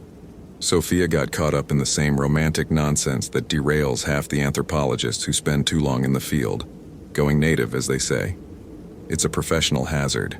The Salish elders warned her not to go up to Cascade Pass after dark, Whitmore said quietly, his fingers unconsciously touching the bone charm. She went anyway. That was 8 days ago. We found her camp 3 days ago, and Dr. Carter... He paused, seeming to struggle with something. I've been a ranger for 23 years. I've seen bear attacks, falls, hypothermia victims. What we found at that camp, it wasn't any of those things. Ben suppressed a sigh. He'd driven 7 hours from Seattle expecting to find evidence of a hiking accident, maybe a fall, possibly even suicide. Sophia had been increasingly erratic in her final emails, rambling about boundary violations and awakened guardians. Classic symptoms of a breakdown. Instead, he was getting ghost stories. "Show me the camp," he said flatly. "And please, spare me the local legends. I'm here to find out what actually happened to my colleague, not to collect folklore." The drive up the mountain took 40 minutes on a deteriorating fire road. Whitmore's truck grinding through switchbacks while mist condensed on the windshield faster than the wipers could clear it. The ranger kept glancing at Ben as if wanting to say something, then thinking better of it. Finally, as they climbed above the tree line into an alpine meadow studded with stunted pines, he spoke. "The Salish people have lived in these mountains for over 10,000 years, Whitmore said. "That's not superstition. That's longer than written history. They have rules about certain places, certain times, rules that kept them alive all that time. Rules based on pre-scientific understanding of natural phenomena," Ben replied, watching the fog swirl between the trees like something seeking. "I've published 2 papers on the sociological function of taboos in indigenous cultures. Their social control mechanisms, Ranger Whitmore. Ways to keep people away from dangerous areas by wrapping geographic hazards in supernatural packaging. The cursed stream is actually contaminated with heavy metals. The haunted cave has toxic gas seepage. There's always a rational explanation." "Is there?" It wasn't a question. Whitmore pulled the truck to a stop in a small clearing. "Camp's about half a mile up that trail. I'm required to warn you that Salish tradition holds this entire area as sacred ground. Specifically, it's tied to the Tizicomi, the cannibal spirits that hunger in winter, and the Sisiutl, the serpent spirits that guard the boundary between this world and the spirit world." Sophia's notes indicated she was investigating reports of unusual behavior from hikers in this area. People coming back changed, not remembering parts of their trips, some never coming back at all. Ben grabbed his pack from the truck bed, noting with professional disdain that it was already late afternoon. They'd have maybe 3 hours of usable light less in this fog. "Ranger, with all due respect, if you're about to tell me Sophia was eaten by a mythological creature, I'm going to have serious concerns about the competency of this investigation." Whitmore's face hardened. "I'm telling you what the evidence shows, and what it shows doesn't make any goddamn sense." The trail wound through increasingly dense forest, Douglas firs rising like cathedral pillars into the mist. Ben had to admit, grudgingly, that the atmosphere was oppressive. The kind of place that would naturally generate folklore. No bird sounds, no insects. Just the soft crunch of their boots on the needle-strewn path, and the distant whisper of wind through branches that sounded almost like voices if you were predisposed to hear them, which Ben wasn't. He'd spent his career, a very successful career, thank you, debunking exactly this kind of thinking. His first book, Rational Spirits, Scientific Explanations for Global Ghost Phenomena, had been a bestseller in academic circles. His second, The Folklore Trap, How Superstition Undermines Indigenous Studies, had earned him a reputation as the field's foremost skeptic. Sophia had co-authored 3 chapters before their falling out, back when she still believed in evidence over intuition. That had been before her trip to the Quinault Reservation last spring, before she'd come back talking about violations and boundaries and debts that must be paid, before she'd walked away from their research, their grant money, their paper on the neurocognitive basis of spirit belief, before she'd betrayed everything they'd built together for the sake of chasing phantoms in the fog. The camp appeared suddenly through the mist, and Ben felt his scholarly confidence flicker for just a moment before reasserting itself. Sophia's tent remained standing, though the fabric flapped in the wind through long tiers that looked almost deliberate. Her equipment was scattered in a rough circle around the campsite. Sleeping bag, cooking gear, camera, notebooks. But the arrangement was too precise to be the result of animal scavenging or weather. It looked ritualistic, staged. "Don't touch anything yet," Whitmore said quietly. "Just look first." Ben stepped carefully into the clearing, his anthropologist's eye automatically cataloging details. The campfire had been extinguished by something other than water or dirt. The logs were cracked and splintered, as if frozen and shattered. Sophia's notebooks lay open to pages covered in her handwriting, increasingly frantic, increasingly illegible. He knelt beside them, reading fragments. The boundary markers were destroyed. They said it would happen. I didn't listen. Something following me since the fourth night. I can hear it breathing when the wind stops. It's not one thing. It's many things. They're cooperating. That's not supposed to be possible. If you find this, Ben, I'm sorry. I should have listened. You should listen. Get out of the mountains. Ben stood abruptly, willing his heart to stop racing. Hypothermia could cause paranoia, sleep deprivation, dehydration, any number of rational explanations for increasingly disturbed journal entries. He moved to examine the tent. The tears in the fabric weren't tears at all, he realized with growing unease. They were too clean, too precise, like cuts, like something with very sharp implements had sliced through the reinforced nylon in measured strokes. The sleeping bag inside had been pulled out and opened, the down filling scattered across the tent floor in patterns that looked almost like symbols. Ben pulled out his camera, old school digital since his phone was useless up here, and began documenting. That's when he saw the trees. Every tree around the clearing, for about 30 feet in every direction, had been marked. Not with carved symbols or paint. The bark had been stripped away in vertical lines, exposing the pale wood beneath. The pattern repeated on every trunk, visible even through the mist. Ben felt something cold settle in his stomach, but he pushed it aside. Vandalism. Had to be. Except Sophia had been alone up here, and the trees showed signs of weathering, meaning the marks were at least several days old. Meaning they'd been here before she disappeared. The Salish mark sacred boundaries, Whitmore said from behind him. These trees are warnings.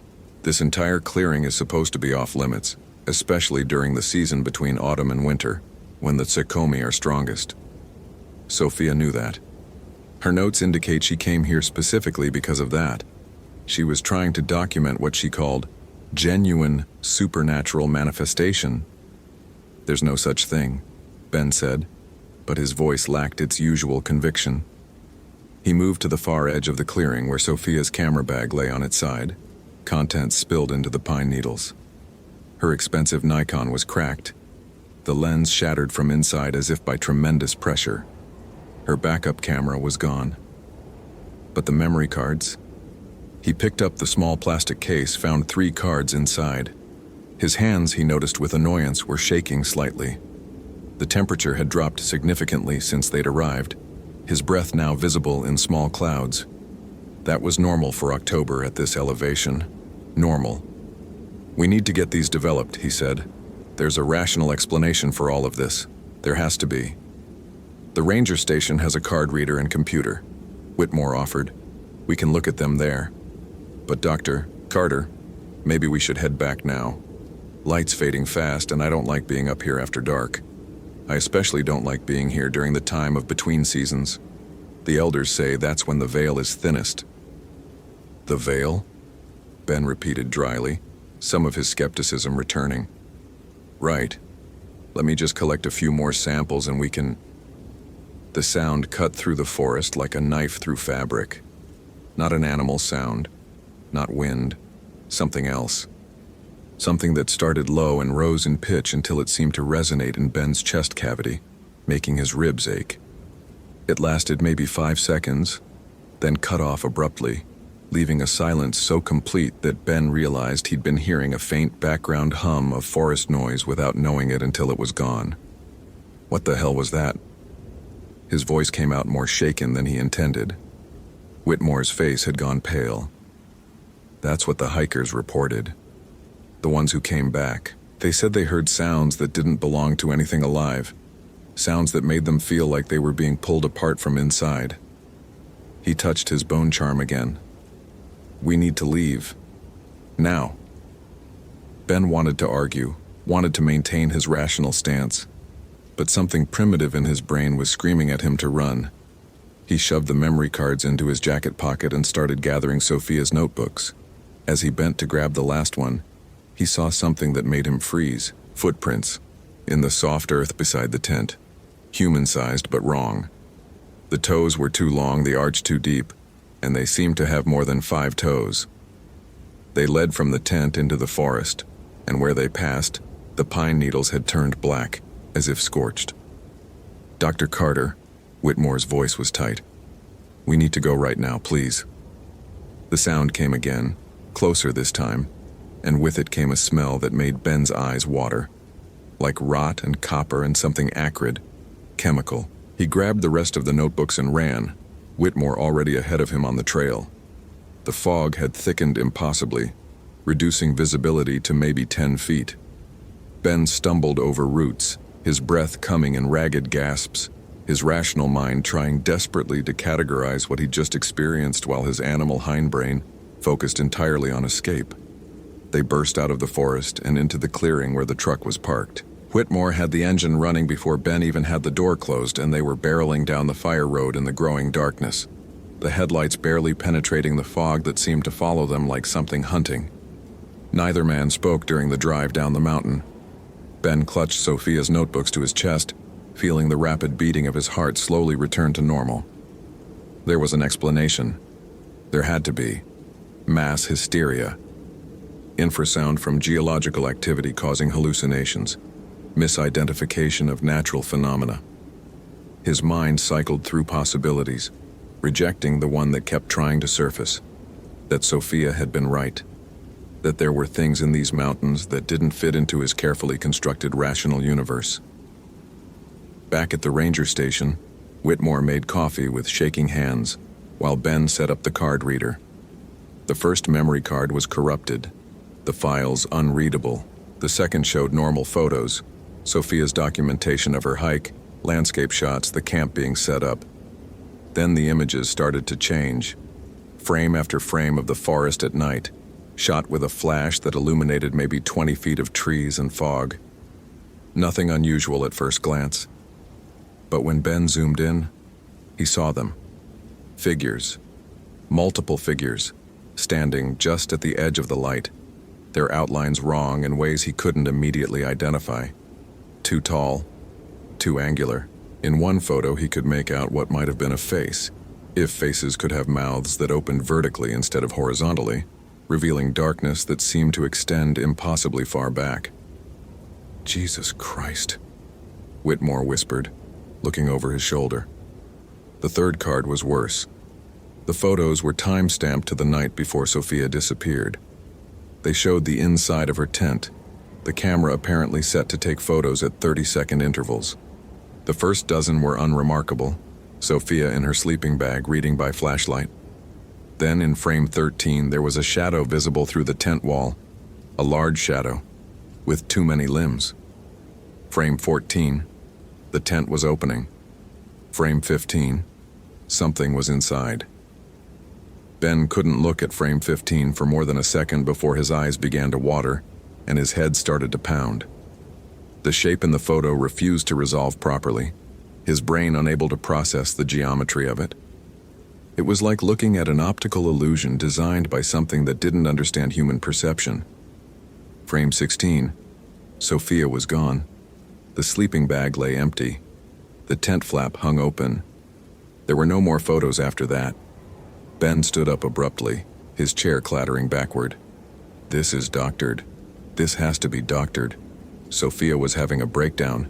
She could have manipulated these images to support her delusions. She's been missing for 8 days, Whitmore interrupted. And I have 17 reports from hikers over the past 6 months describing the same things. The sounds, the figures at the edge of firelight, the feeling of being watched by something that isn't quite there until suddenly it is. 2 other people have disappeared in this area since June. This isn't delusion, Dr. Carter. This is pattern. Patterns can be coincidence, not patterns like this. Ben grabbed Sophia's most recent notebook, flipping through it desperately looking for something, anything, that would provide a rational framework. His eyes caught on a passage dated 2 days before she disappeared. I found the destroyed boundary markers today. Someone, probably ignorant hikers, knocked down 3 of the carved warning poles that the Quinault people maintained. The elders were right to be concerned. The violations have consequences. The Tsukomi don't forgive trespass. The Sisiutl don't forget debts. I've been researching the traditional appeasement rituals, but I don't think there's enough time. They're already here. I can feel them circling the camp at night. They whisper in a language that makes my teeth ache. Ben was wrong. I was wrong to listen to him for so long. Some things can't be explained away. Some things are exactly what they appear to be. Hungry, ancient, and utterly indifferent to whether we believe in them or not. The lights in the ranger station flickered. Once. Twice. The coffee pot made a sound like grinding metal and went dark. Whitmore's computer screen showed static for a moment before the whole system shut down. "Generator must be acting up," Whitmore said, but his hand went to his bone charm again. "I'll check the backup." The sound hit them both like a physical force. The same rising wail they'd heard at the camp, but louder, closer, coming from multiple directions at once. The windows rattled in their frames. Ben's ears popped. He tasted copper. "They followed us," Whitmore said, his voice barely audible over the sound. "Oh God, they followed us down the mountain. That's never happened before. They never come this close to..."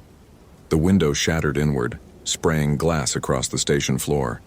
Something dark and many-limbed flowed through the opening like liquid shadow taking solid form. Ben's mind refused to process it properly. His vision kept sliding off it, unable to focus, unable to categorize.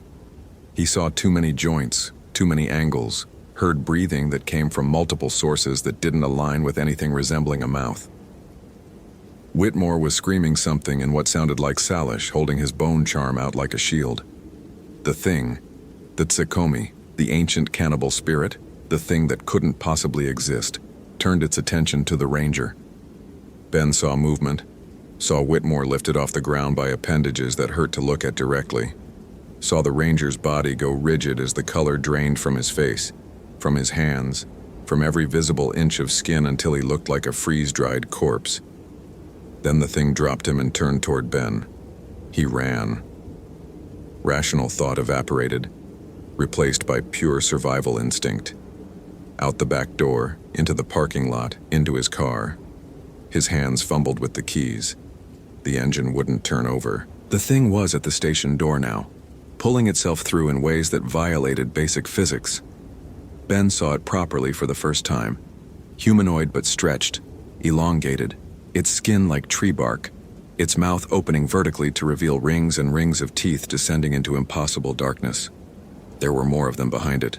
3, 4, maybe more. And between them, something larger moved. Something serpentine, something with multiple heads that wove through the air like smoke made solid. The Sisiutl, the boundary guardian, the spirit serpent that wasn't supposed to exist. His car roared to life on the 5th try. Ben threw it into reverse, not caring that he was fishtailing on the gravel, not caring about anything except distance. The things pursued for maybe 100 yards, keeping pace with his car impossibly, then stopped at the edge of the ranger station property, as if hitting an invisible wall. He could see them in his rearview mirror, silhouetted against the station lights, watching him go, letting him go. He drove through the night, breaking every speed limit, his mind trying and failing to process what he'd seen. When he finally hit an area with cell coverage somewhere south of Marble Mount, his phone lit up with messages, missed calls, his university, the police, the park service. He pulled over at a gas station, hands still shaking, and called his department chair. "Ben? Jesus, where have you been? We've been trying to reach you for hours. It's about Sophia Mitchell." "I know," Ben said, his voice hoarse. "I was at the search site. They found her," his chair interrupted. "About 2 hours ago. She walked out of the woods on her own, down near the Skagit River. She's alive, Ben. She's in the hospital in Cedro Woolley. She's not doing great. Severe malnutrition, exposure, some kind of traumatic shock. But she's alive." Ben ended the call, his mind reeling. She was alive. She'd survived. 8 days in the mountains with those things, and she'd survived. He drove to the hospital in a daze, arriving just after midnight. The nurse at the desk directed him to a private room where Sophia lay in a hospital bed, hooked to IVs, her skin pale as parchment, her hair matted and full of pine needles. But her eyes were open, and when she saw him, she smiled. A terrible smile. "You saw them," she whispered. "You finally saw them. Sophia, what happened up there? What were those things? There has to be an explanation, a rational—" "I paid the debt," she interrupted softly. "When they came for me, I offered them something else, something they wanted more than my flesh. I told them about you, Ben, about the man who spent his entire career denying they existed, about the anthropologist who wrote papers calling their people's sacred traditions cognitive failures. They were very interested in you. They said a skeptic's terror tastes sweeter than ordinary fear." Ben felt ice spread through his veins. "What are you saying?" "I'm saying I bought my life with yours.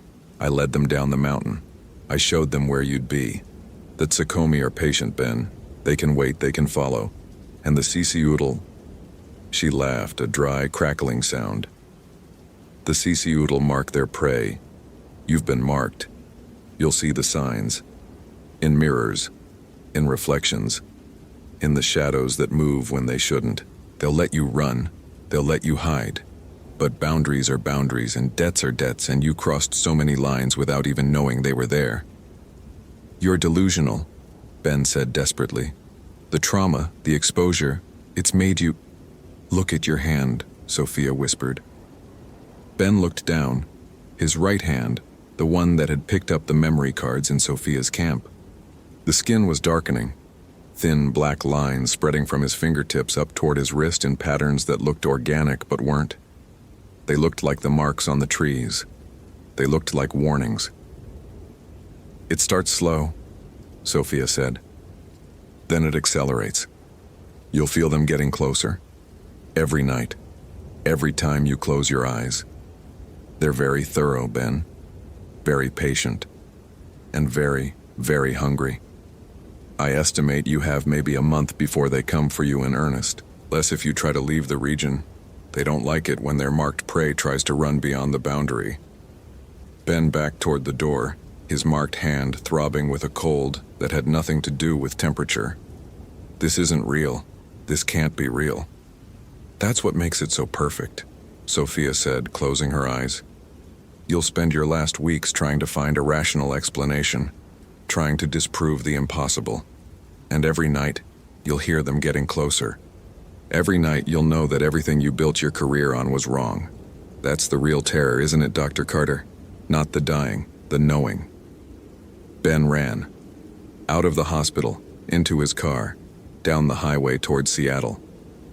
The marks on his hand were spreading.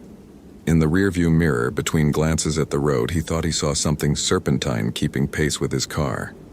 Something with multiple heads. Something that wove through the darkness like it owned it. The radio crackled to static, then resolved into a sound he recognized. That rising wail. That impossible pitch that made his bones ache. And underneath it, barely audible, he heard breathing. Multiple sources. Multiple throats. Coming from the back seat that was definitely, absolutely empty. He drove faster, knowing it wouldn't matter. Knowing that Sophia was right.